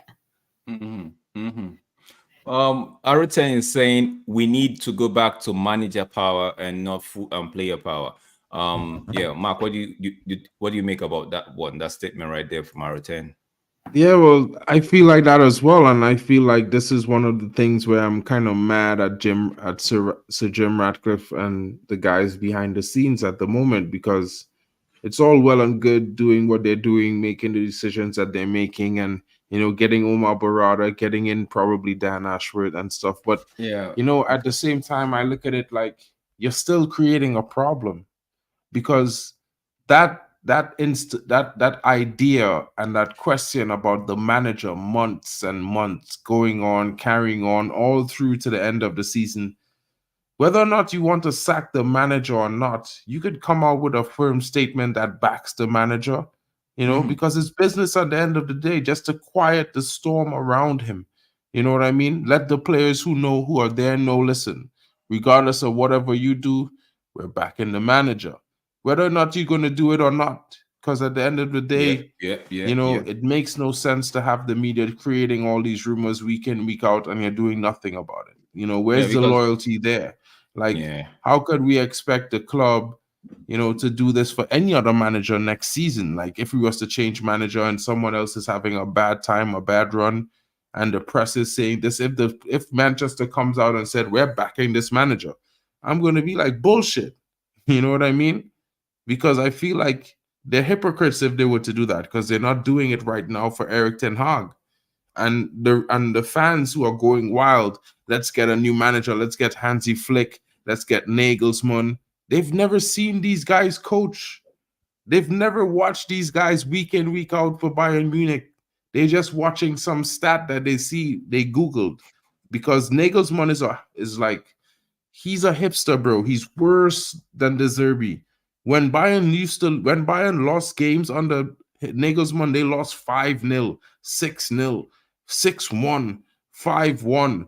These kind of score lines that they were losing in the seasons, like, it's ridiculous, bro. No, but United fans will tell you they're used to scorelines like that, because Eric Ten Hag in his first season he actually lost, was it 6-3 and 7-0 to Liverpool. So for them, with the same shit players that we had for like the last 5 years that other managers wanted to get rid of. The same players that all the United fan base was jumping up and down when Ralph Rangnick said we need open heart surgery.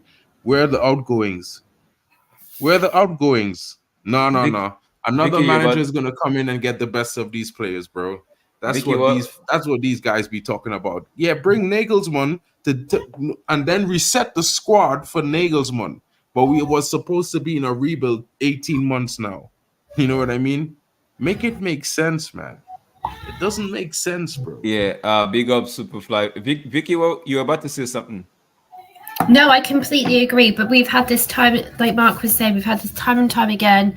It's just a loop that goes round and round like a bloody merry-go-round. You just have players that just they give commitment, but then they don't perform the second season because they think they're going to get another manager, keep the wage going very high. And that's it.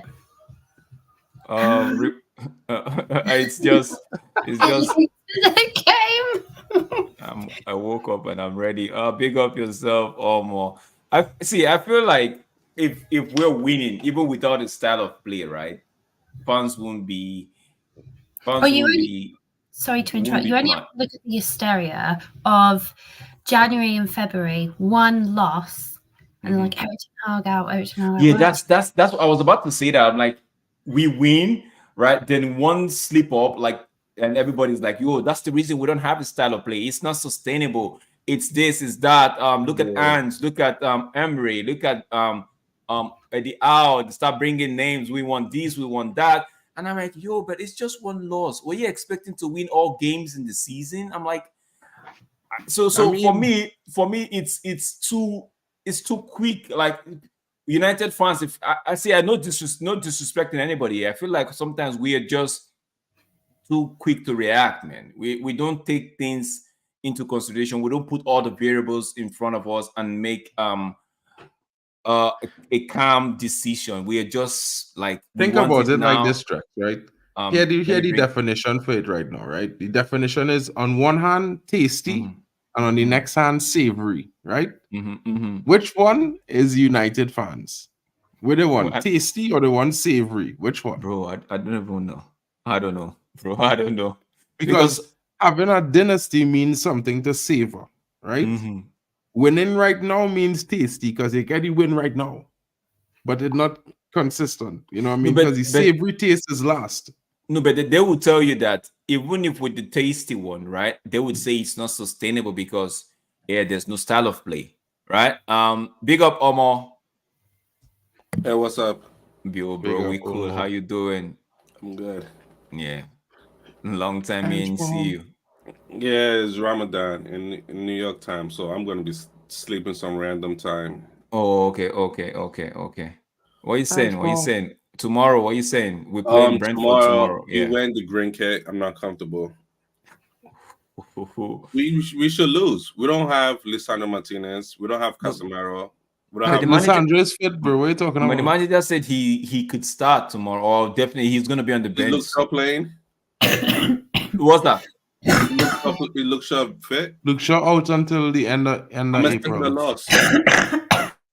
I think Luke Shaw is out, man. I'm expecting a loss. And you know why I'm expecting a loss? Because they told me players are injured. So long players are injured, I'm always going to expect a loss. I'm always going to expect a loss to everybody come back healthy. Yeah, but Wan-Bissaka playing off the left, you really He think doesn't they're want going to Bissaka create down. problems with Bissaka off the left? Okay, if everybody is fit, who's playing left back? Wan-Bissaka, Luke Shaw. Luke Shaw. Wan-Bissaka. Luke Shaw, for me, he can retire today. No, not for He's you. done. If No, everybody he's is saying fit, if everybody's fit, playing who's left playing the back. left back? It's Luke Shaw. Well, Luke 100%. Shaw, but you know, but I think No, Wan-Bissaka stop has shown he thinking. can Stop lock thinking. Salah down. We saw Mark, is you're no overthinking problem. it. But If that's just everybody is tactic. fit, who's playing left back? All Luke right, Shaw. so you want to speak It looks so. hypothetically or So long as we're not theoretically, there, or I'm you going to expecting a speak in loss. reality? Because Luke Shaw is not fit until April, bro. If Luke Shaw happens to play tomorrow, do you think would you change your statement? The lineup has to be Luke Shaw, Lisandro Martinez, Varane, Dallo, Casemiro, Mino, Bruno, Garnacho, Rashford, Hoyland. With that lineup, I'm expecting a win. If so long as not that lineup, I'm expecting a loss. Because I've been told that this whole season, when I was ETHL, we have players injured. So long players are injured, I'm expecting a loss. I'm expecting a loss. Fair point. Okay, I get you. That's So- that's very productive. Oh, I'm going extreme. If players are injured, I'm expecting a loss. So long as those starting 11 are injured, I'm expecting a loss. Okay. And if we win, you know I'll be saying, listen, you know, if we win, my ETH agenda is gonna go up high.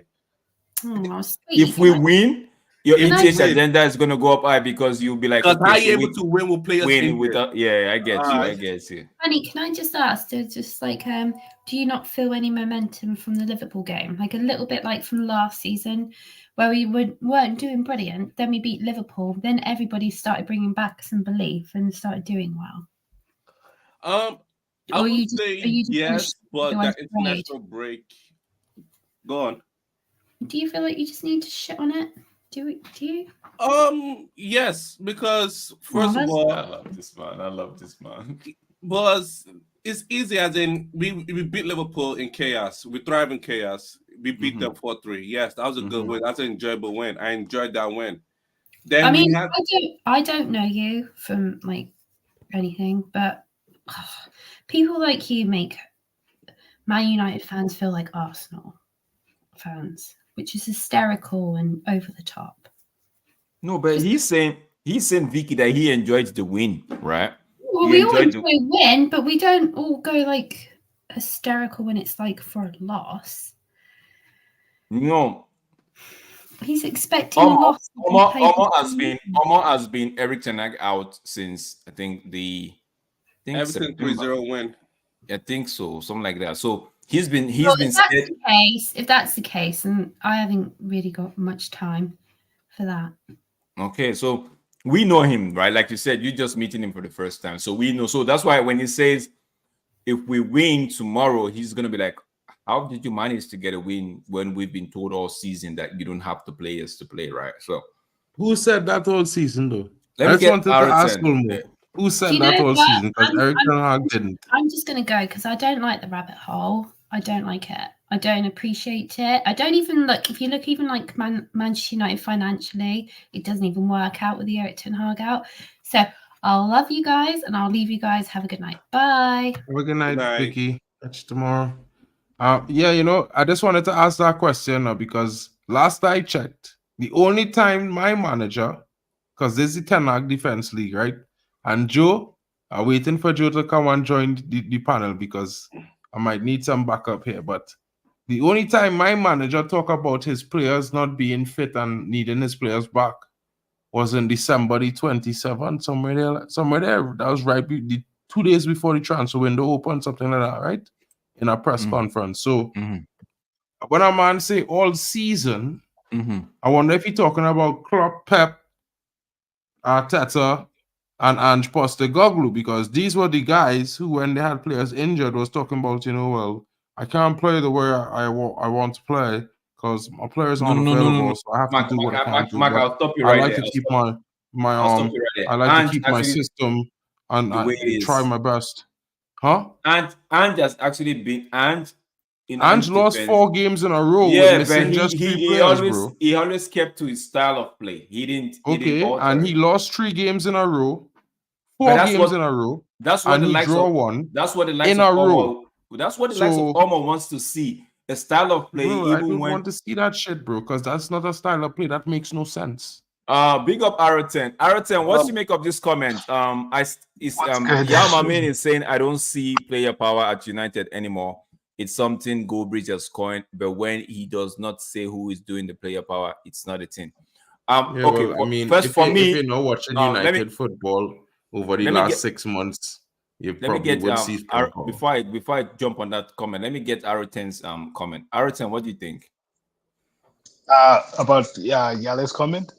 Yeah. I still think there's some element of player power. Yeah. I think there's a lot of what I would say is there's a lot of forces from different directions, and the manager seems to be the scapegoat. Has to deal with that, So the media looks at the manager, the fans look at the manager, so that's why I made that statement before. We need to go back to where the leadership is supporting the manager. And we can see it, and then it's like now we can focus on the management is confident about this manager, whether or not he's a good manager or not.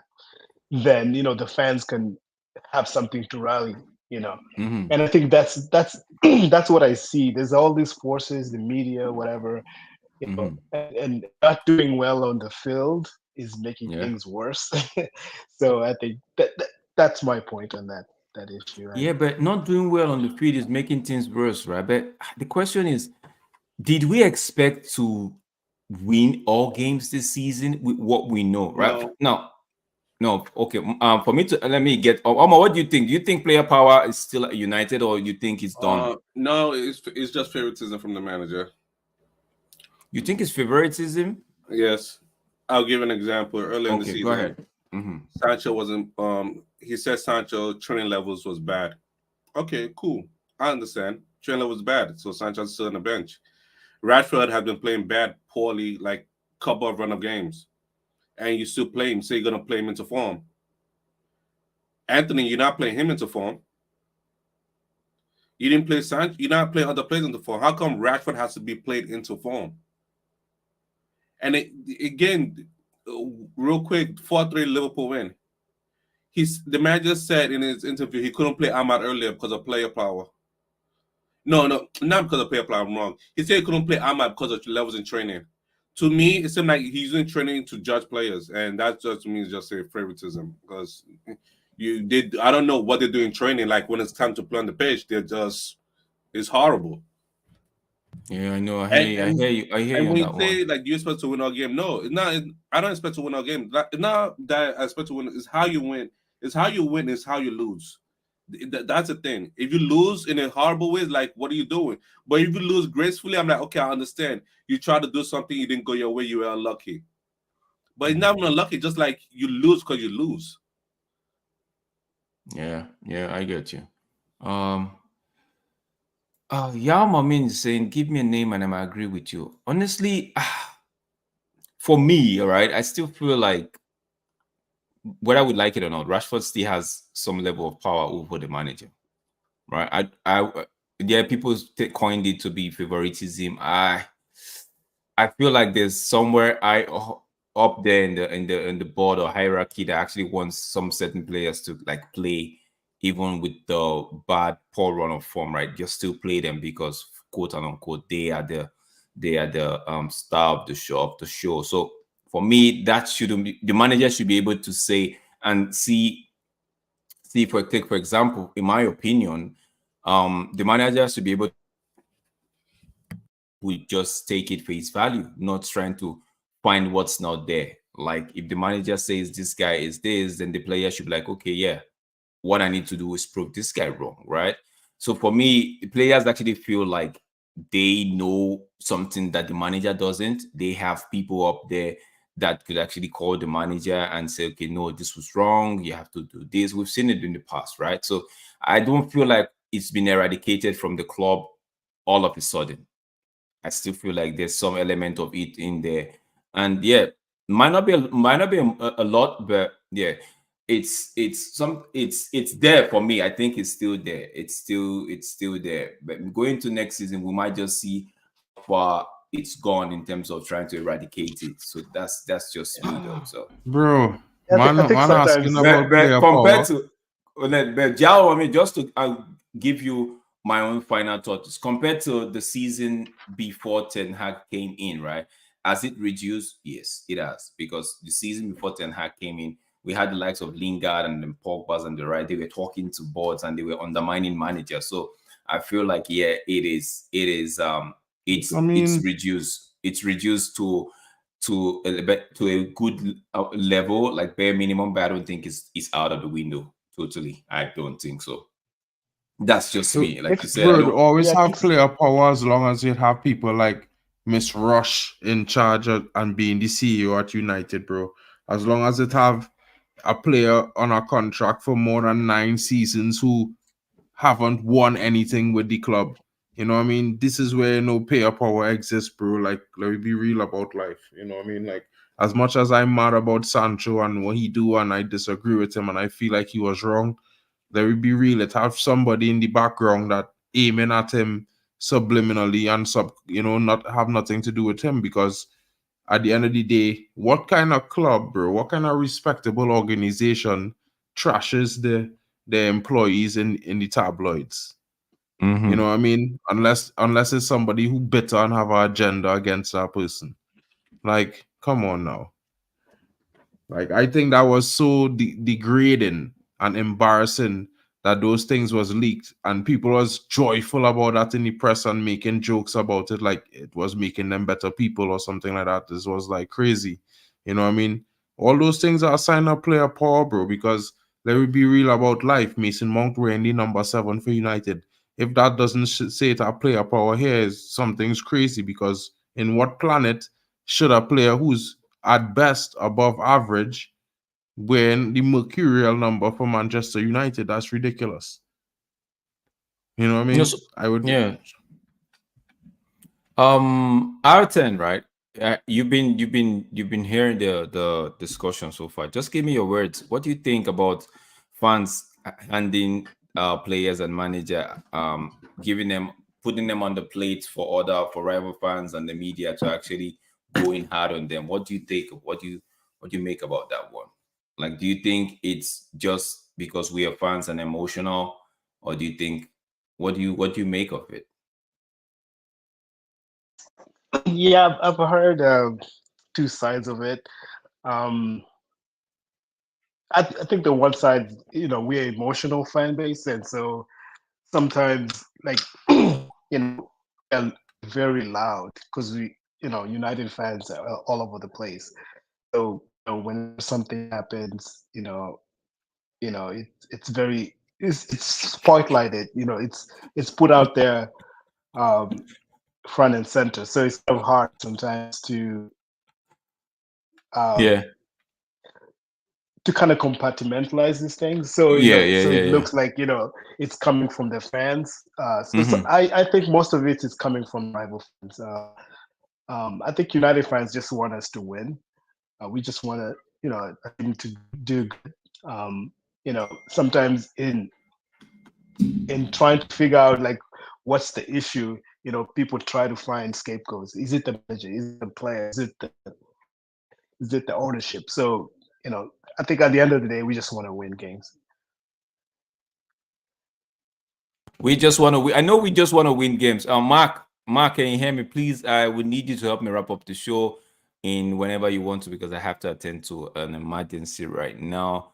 It's nothing Like serious. Just after our 10 wrap up there, I was going to let almost say his last bit, and I was going to wrap up the show, to be fair. okay.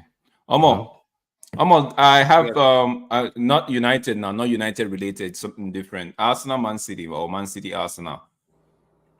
Then your thoughts on that game, as well as the Liverpool Brighton one. Jarvis in the house. I would say that for the Arsenal, New studio vibes. I already said like who I believe was gonna win the league, which is Arsenal. So I think Arsenal's gonna take that match. Okay. And Arsenal's gonna take that match. Ooh, okay. What the match? What's the last match?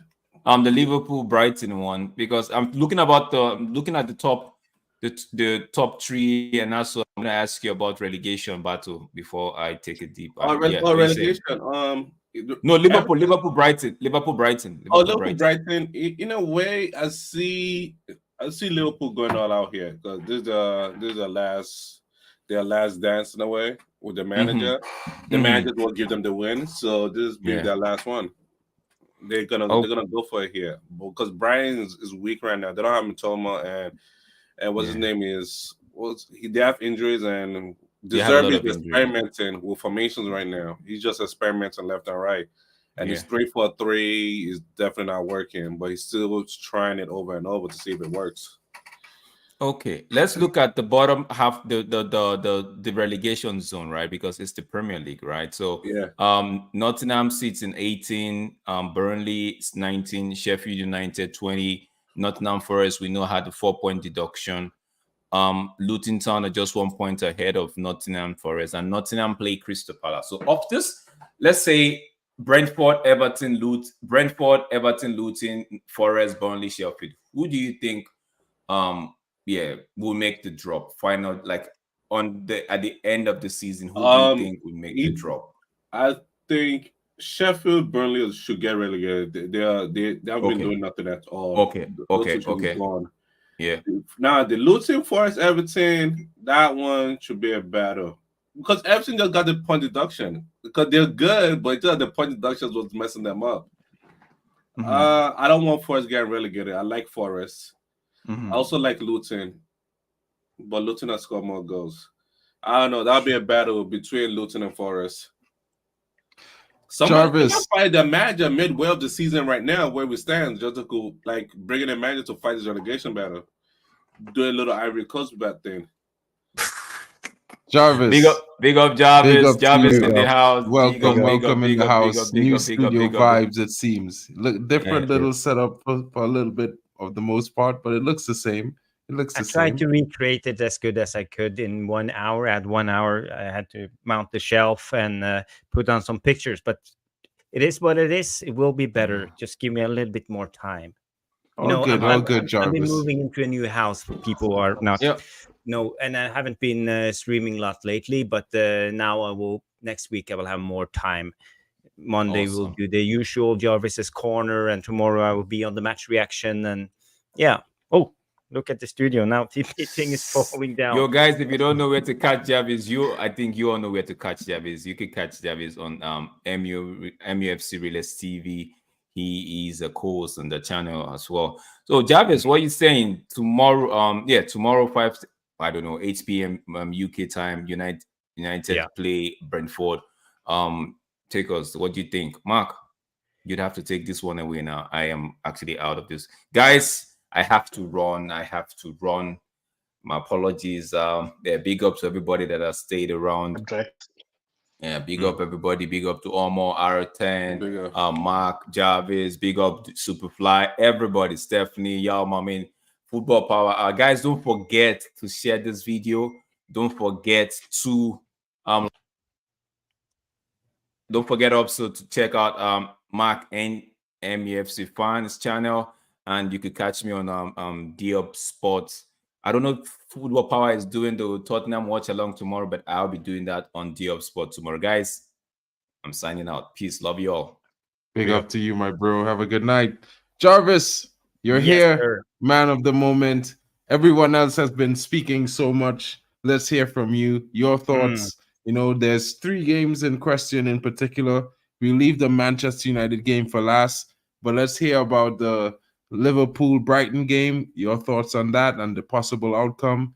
We could move forward to the Arsenal game and Man City after, and then you can go to that. Yeah. Okay. Liverpool is playing against Brighton. The Serbs Brighton. I think Liverpool showed some weaknesses against us. I think they are starting to feel a burnout because of all of these injuries. It's starting to affect them.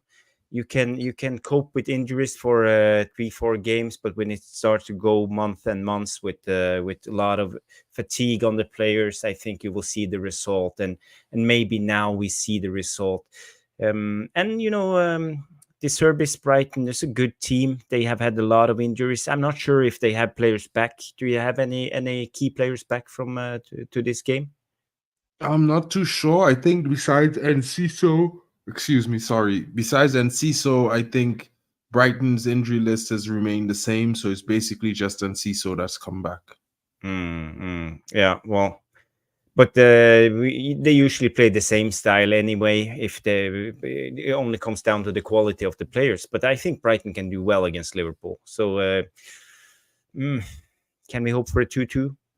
That's maybe? what I was thinking myself, because I was feeling like based on the high line, it plays into both teams kind of play into each other's hands a bit. They will create chances. And I think Evan Ferguson hasn't had a really big game this season.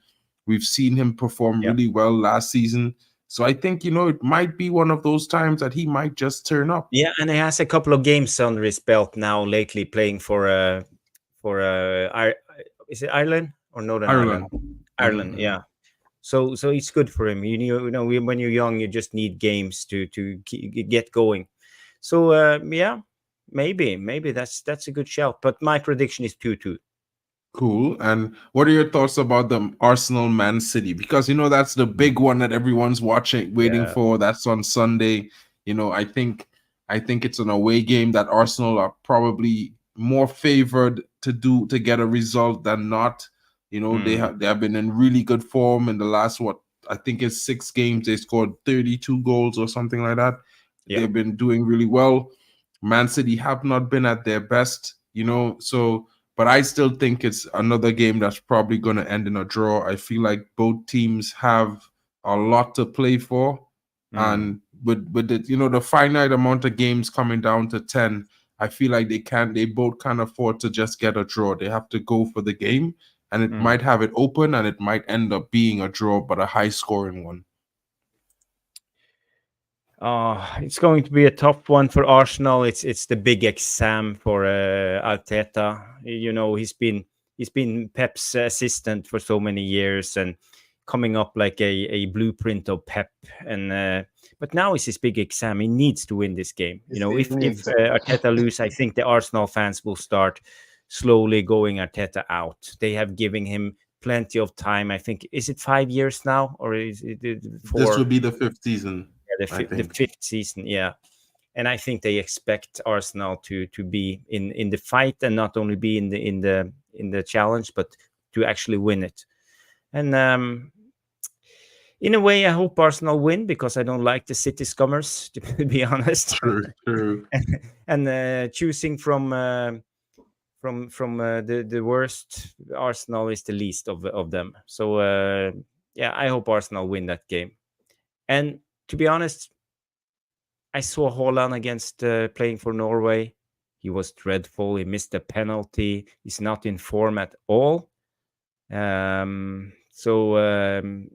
don't think City is as good as they have been in the last couple of seasons. I think they really miss Gundogan, for example. He was a key player for them, and he's out. So maybe Arsenal. I think Arsenal 3-2 win. That's my prediction. Yeah, sounds like a good one. You know what I mean? And what are your thoughts on the Manchester United game? Because I already told everyone I think we're going to win 4-1.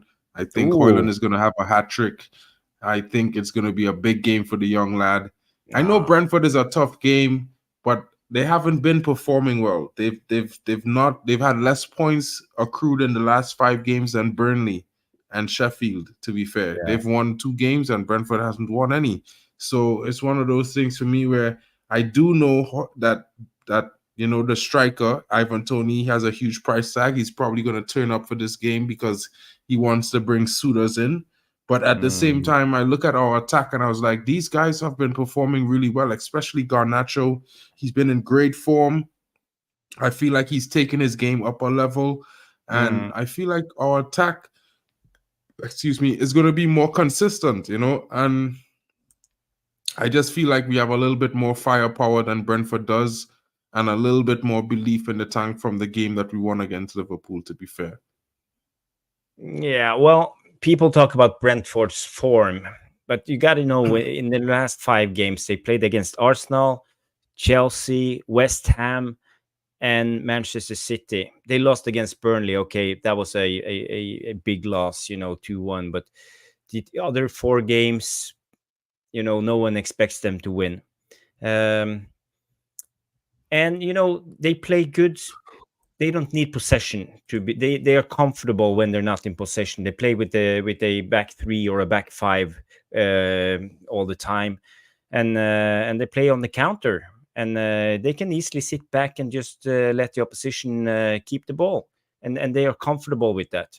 And against Arsenal, they won. They lost 2-1.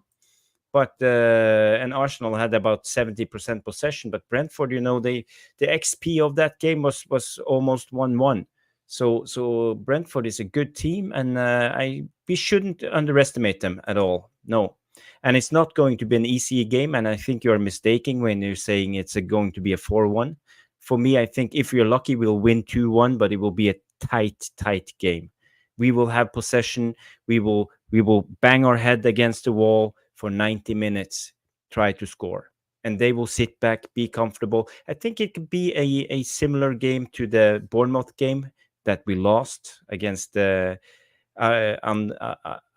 No, what's his name? The manager. Iraola. Iraola, yeah. And I think Thomas Frank plays a semi close style in tactics. They sit back with a mid block, low block, and they're comfortable without possession. And they have good counter-attacking players in Visa and especially Mbuemo. I'm not sure if he's playing tomorrow, but he's the one I would look out for if he plays. I mean, more than Ivan Toney. Well, true. I wasn't really I wasn't really underestimating Brentford when I was saying that, but I was saying if Wan-Bissaka starts at the left back again, then he would be playing against Wisa. And I think if Wisa is against Bissaka, I think that kind of nullifies Brentford a lot going forward, because for the last 10 games, he's been like their best, most consistent player. He's always doing something that's creating a goal, getting an assist. So I feel like, and also Serge Reguilon has been huge for them, and he's missing from the game. And Serge Reguilon has been creating assists for them. He's gotten I think it's 3 or 4 of them this season in the last 7 games. So it's one of those things where they're missing a lot as well. And United is actually on the rise. You know what I mean? Our stock is on the rise in the terms of the performances that we've had. Most recently, we have players returning fit from injury. Martinez might be playing. So, I feel like it's a United squad that's coming up against Brentford in a moment where we're a lot stronger and more confident than we were games ago in the season. So we are, but you got to remember Thomas Frank. He gets the best out of his players, and especially against the big teams, he gets them to perform. They give always 100%. You remember the last game earlier this season? You had Pinnock, the center back. He was fantastic. You have the midfielder Jensen. He was up for the game, fighting, slide tackling, winning duels, all over the place. So and then I remember. Do you remember the? I think it was Christopher Ayer who had a tackle in the 88th minute, and everybody was celebrating. Yeah, he got the tackle in, and then we scored at the end of the 90th minute or something and won the game. But this is the kind of game we will see tomorrow. They will be up for the game. So the question is, will our players play up for the game? We recently won against Liverpool. They've been away. Some been to South America, Argentina, chilling with friends. And the tempo of the international football, with the national teams, it's slower and it's not the same. So it takes a little bit of time to come back and get up to speed again. So I don't expect much tomorrow. It will be a tough game. And I don't see any performance from Højlund. He's been out injured, and he will be packed in with 3 center backs all the time. So there won't be any space for him. They will watch out for Højlund. The ones who can score is actually McTominay. He can come deep, but not even there won't be a lot of space because they have 3 center backs. So the area we have to attack is the space between the 3 center back and the wing backs, because they will be a little bit higher. So we have to put our faith in Rashford and Garnacho. That's the thing. I don't mind putting some stock in the young Garnacho. I've watched his 2 games for Argentina, and I feel like he's performed well. He was always a threat, and I think if you look at the game against Everton where he won both the penalties, I'm saying that it's possible we could have a game like that where he's probably going to win a penalty because he gets forward really well. He usually has the beating of his man, and I'm not saying Brentford is a very good defensive team. And I'm just thinking that, it's high time United had a game where everything clicked for forwards. You know what I mean? And I know Højlund is back from injury, but he had those 2 games for Denmark over the period of the international break. He did get 70 minutes, and he was back early this week where he had like at least 3 training sessions at the club. He was back since Monday. So it's one of those things for me where I look at it like, it's possible he might have a good game. Plus, he's been riding his luck with the Premier League. He has 7 goals in 6 matches. So I'm hoping that he could continue that form. Maybe he could get to 10 and 10 like Van Nistelrooy, you know what I mean? But at the same time, like, I'm just looking at it. It's high time. Like, Garnacho performances has been building and building over the last few weeks, and he hasn't gotten a goal, but he's been creating and assisting. So, I just look at it like our attack is performing. Even though Rashford is not at his best, he's still showing up in moments and critical moments. Look, Anthony even came off the bench and provided a great goal that kept us in the match, and he gave a good performance, and then he dropped into defense as well. So I feel like we have more and more options and more confidence coming back into the squad. So it's just one of those things. But the thing is with Brentford, they have a lot of injuries, and I mean a lot of injuries, and on key players, as you mentioned, Reguilon is suspended. They have Aaron Hickey, the fullback, is a long time injury. Ben Mee, fantastic center back. Ben Mee is a fantastic center back, sitting back into his own box. He's much better than Maguire defending his own box. He used to do it for Burnley. Christian Nørgaard, defensive midfielder, always playing, the Danish guy. Ethan Pinnock, who was fantastic against us. And Enrico Henry has been playing for Brentford a lot of years, and he's always performs. So they are missing a lot of players. So this is maybe our out this game, the injury problems, because we always complain about the injuries, but Brentford, they have injuries. I still think Brentford they will be up for it. Yeah, like you said, I don't think they're pushovers. My prediction for the game, I think, was 1-0. Simply because we're coming from an international break, and and you're playing away, and those teams are always out for United when they come home. So so I still think we're gonna win, but it's not gonna be easy win. No. Yeah, I just hope that we will win this game. It's so important for us to be in the top 5 race, qualifying for the next year's Champions League, and this is a game we need to win. There's no excuse. If we don't win this game, heads will be rolling, and Ten Hag, the Ten Hag out brigade will be standing outside Ten Hag's door with pitchforks and torches and everything, and demanding Ten Hag's head on a stake, because we can't lose against Brentford. That's just the way it is. We need to win the game tomorrow. True. True, 100% agree with that, technically, Jarvis. 100%. technically, we need to win all the games until the end of the season. But To be fair, bro, like even if I just being honest, for me, I don't know about everybody else, but if we win 6 out of the next 10 games, right? Any 6, I take it not to know.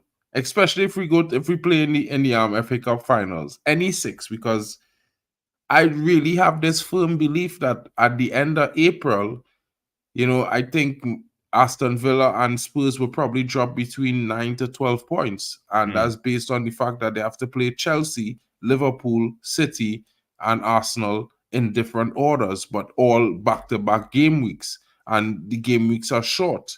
Because if you notice, because of there's FA Cup and stuff, some of the game weeks are going to be midweek. We have a game midweek against Chelsea. Same thing for other teams. And it's the beginning of April and Spurs is already playing. I think Spurs is playing Liverpool or something like that. And I think Aston Villa is playing Arsenal and City is playing, I think it's Brighton or something like that. So, it's one of those things where, we have one of the easiest run-ins, in my opinion, of the top 6 teams, other than really Manchester City. You know what I mean? Because they're usually favored to beat everybody that they go up against. So I just feel like, the toughest game for us are the games against Liverpool, which is 2 games from tomorrow, and the other game, which is against Arsenal, which is the second to last. I feel like if we was to even add the Brighton game, that would be 3 games that we're not sure if we might get points from, but that leaves 7 that we could focus on getting the points from, which means, at probably between 18 to 21 points. And then come what may for the last 3 games, in my opinion. That's just how I'm looking at it, And, we still have Arsenal left. Arsenal, game week 31 Liverpool, or something. No, Arsenal. Game week, 35. Arsenal. Yeah. Arsenal is the second to last game. Brighton is the last game, and Liverpool. So those are the 3 teams. I was like, you know what? Let's put those 3 teams aside and focus on the other 7, because Newcastle not having the best right now. They're dealing with a lot of injuries themselves. Yeah, us against Newcastle. We always struggle against Newcastle. Exactly. At least this season and last season. That's what I'm saying. That's what I'm saying. If we could focus on those games and try to get maximum points from those games, then let's just say we get 18 or 21 points, or for argument's sake we get 20 points. Then we have the game against Liverpool. If we get a point from that, that's fine. If we beat Brighton, it's fine. That's 24 points. That takes us all the way up to 72 points. It could be enough with even 67 points. 60, exactly. So 67, 68 points. That should be sufficient in a way. I think it will be good enough. Yeah, because I feel like the top 3 teams above us, they are probably going to drop points. Man City has Real Madrid midweek coming up back to back, and then they have to face, Liverpool 1 week, and they're already facing Arsenal this week. It's going to be tough, and then Arsenal has, to go away and play Champions League as well. They play in Bayern Munich. It's not easy to go to the Allianz Arena and play in Bayern Munich. There's a tough game. That's going to be hard on them. Aston Villa has Conference League or Europa, I think. There's a lot going on with the teams above us. Only Spurs is just focused on the league. And, even at that same point, they still have a tough fixture list ahead. And while they're usually good against one injury teams, away from everything just falling apart. If let's say if Højlund gets injured again and is out for the next 7 games, we don't have a striker. True. That's the thing. We are so vulnerable. We need to have so much luck and margins in the next 10 games, and we might do it. It's like a 10% chance, 15% chance, maybe at the best. So we shouldn't get giddy. Most likely, we will come in 6th and qualify for the Europa League next season. Most likely. That's the most likely outcome. It's most likely, But we can dream. We can dream. But I like to keep it real, because I don't trust this group of players. And with the amount of injuries, our medical team, and they like to down tools. Players like Rashford. 100%. That's why I worried about that. Yeah. That's the thing. Yeah. Tough. That tough is tough. Tough one, Jarvis. This is a tough one here. You know, but I'm going to try to stay as positive as I can, because when I think about it, you're giving me a good argument there tonight. You're almost shaking my positivity. One game at a time. Yeah, but we have seen this before. You know, this is how Man United roll. You know, if we can win against Liverpool the first and lose against Brentford in the next one. That's just the way it is. You know what, Jarvis?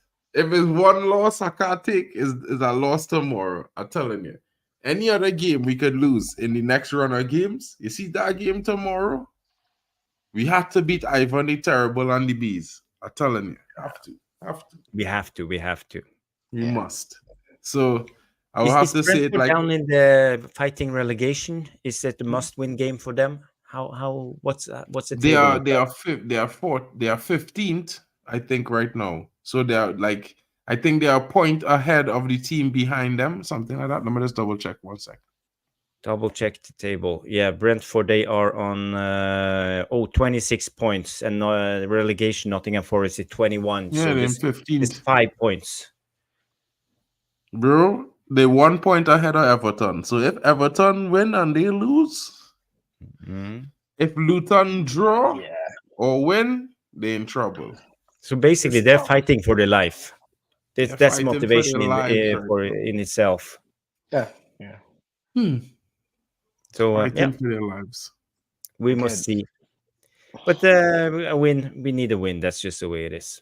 But 100%. We have seen now in the last month Ten Hag cooking with this 4-4-2 formation in a way without Højlund, and it has actually worked okay because he have played a box midfield with Bruno and McTominay playing up front for with Maguire and Casemiro and Mainu as DMs or central midfielders. So how do you like to see it? But tomorrow with Højlund back, we need to mix it up again. How do you see us going into this game tactically, Mark, or an RT10? I think we're going to see pretty much the same way we started against Liverpool. I think Aaron Wan-Bissaka off the left. The only thing I'm wondering is if he's going to keep Lindelof or he's going to bring in Lissandro for the first half. That's the quandary for me, because if we start Lindelof, fine with that. Go Lindelof, Varane, Dalot. Aaron Wan-Bissaka and Varane will provide cover for Lindelof. I think that's a pretty strong and compact back four, balance as well. I definitely want Casemiro to be rested because I don't want him to pull anything before the game against Liverpool. We need him. So I would play Scott McTominay next to Kobe Mainoo and Bruno, or I would play Bruno next to Mainoo and play Mason Mount. As much as I, don't really want to see that starting lineup, I think for the greater good of the team, that might have to be the starting lineup in midfield, because I want to see Eriksen play, but I'm afraid to put him in the first half because I feel like I would rather him play an entire second half for minutes where it would be more effective. You know what I mean? You could burn out the midfield a little bit, so when he come in, he don't really have to work too hard. You know what I mean? Yeah. So is there a shout for Amrabat at any point? Bro, I'll be real honest, and a lot of people mightn't like the statement here, but I think Amrabat hasn't really shown the best of himself throughout the season. He had maybe 1 or 2 games I was like, okay, he's had a very good, decent performance. I feel like most of the time I'm always thinking, what if he gets a foul, a yellow card, or a red card? I feel like he's made a few games where he had a lot of bad performances in terms of he lost the ball a lot, he gave up a lot of poor fouls, and it just seems a bit clumsy for me. And I don't know if it's because he's not getting consistent game time to get himself into that kind of match fitness rhythm or something like that. But yeah, I don't really want to blame him too much. So I feel like it's maybe he not getting enough game time as well to support his physicality or his rhythm into the game. Because I think the next week, I think we have a run of games that are very close, and I think the manager might have to rotate a little bit. But I think in terms of your lineup, I think Yeah, I Yeah, mean, I think the to same be fair, lineup from the Liverpool game. I think same should lineup, bro. I was should be going with fine. But because the thing with the same lineup is we going back to the default formation, the 4-2-3-1 formation, but it's not the 4-2-3-1. It's actually just one sitting midfielder, and we overcommit always when we're going forward in the press play. And now we got to remember they play with the back five, and I'm not sure. I'm not exactly sure how they build up when they play out from the back, Thomas Frank, but I don't expect them to try to play out from the back because they don't cherish possession. They just try to hit us on the counter, playing transition football and sitting deep with a mid block or a low block. But the thing is, with the default formation for Ten Hag, the 4-2-3-1, the defensive we will see the big hole in the midfield again, and this is what worries me a I little get bit. it. And that's why I like when I see the false nine in a way. You see when Bruno plays, because he always drops down besides the number 10 who was McTominay, and we have a box midfield who works together, moving up and down and sideways, and it's much more stable because we always keep the central area compact and filled with people. And now when we go with the V formation again, we only have one single pivot, and it will be easy for the opposition to exploit that weakness is in our tactic, because we keep losing the ball over and over again when we attack, because we have players like Mason Mount, if you want him to play, and especially Bruno, who sometimes miss the ball and he takes too many chances. So I fear that we will go back to the same argument that we have been having all season if when Højlund is back. Maybe. I don't disagree with what you're saying because the argument is there. There's sound sample size for that question right there. I just look at it from the perspective where, I hope, man, I mean, like, even if you say it like that, like I would say, Højlund, if Højlund was to be unfit the next game, Ahmad is back, and we've seen what he could do at false nine, so that gives us another option. But in true and in fact, we don't really have an out and out striker that we could bring in unless we go into the youth team, to be fair, because I don't think Ten Hag likes. Excuse me, sorry, I don't think Ten Hag likes Joe Hugel or Charlie McNeil, but no, they're not you ready. never know. They're not ready to play in the Premier League level. Interesting question from Stephanie comes in there and said, "What about Eriksen's minutes?" Well, that's the thing. That's the thing. What I was saying earlier, Steph. I would like to see Eriksen play in the second half for the 45 minutes especially because of the impact he had coming on in the second half against Liverpool. I'm just not too sure if I wanted him to start. Now, he's not injured, but we already know that he's spoken to the press ahead of the international break, saying he was unhappy with his current allotment of minutes and would like to play more games. So you never know what could be happening with that situation at the moment, to be fair. I would rather see Eriksen play than Mason Mount, to be honest. I trust Eriksen more. I could support that.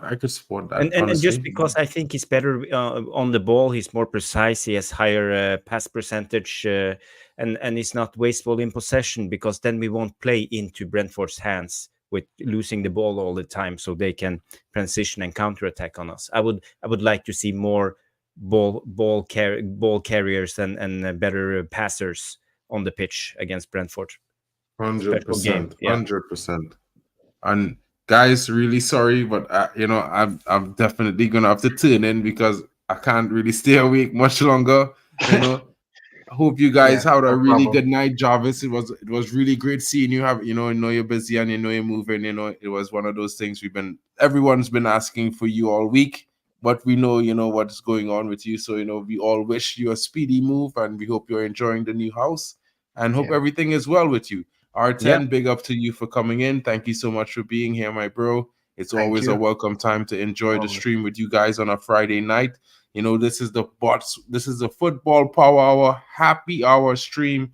Guys, we usually get the predictions in, but everyone here on the screen, we have our predictions in already for the match week.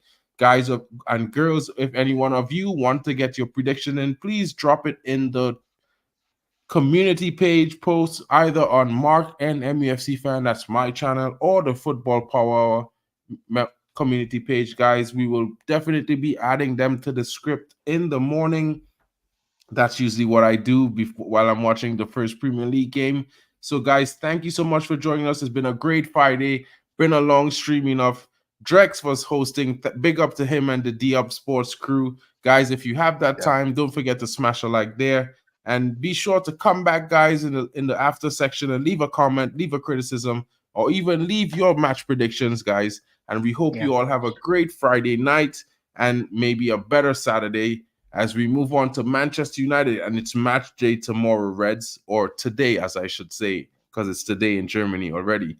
Hope you all have a great night. Jarvis, thanks so much for being here. R10, big up to you, Stephanie Griffith, Imran Khan, DJ Superfly, Yali Malmeen, my bro, the stats man. You know, big up to you. Hope you have a good night. Big up to everyone else coming in. You know, there was also Vicky with the bread was here. Don Dada Diamond, my Trini brethren, big up to you, bro. Hope you're having a good one. Never Miss Rob, Luan France, you know, big up to you. Hope you have a good night. Catch you all later. It's been your boys at the happy hour, and you know what it is. It's Football Power Hour, happy hour. And as we move, guys, tomorrow is match day. Hopefully to see you all there for the watch along, and it's the end of the show.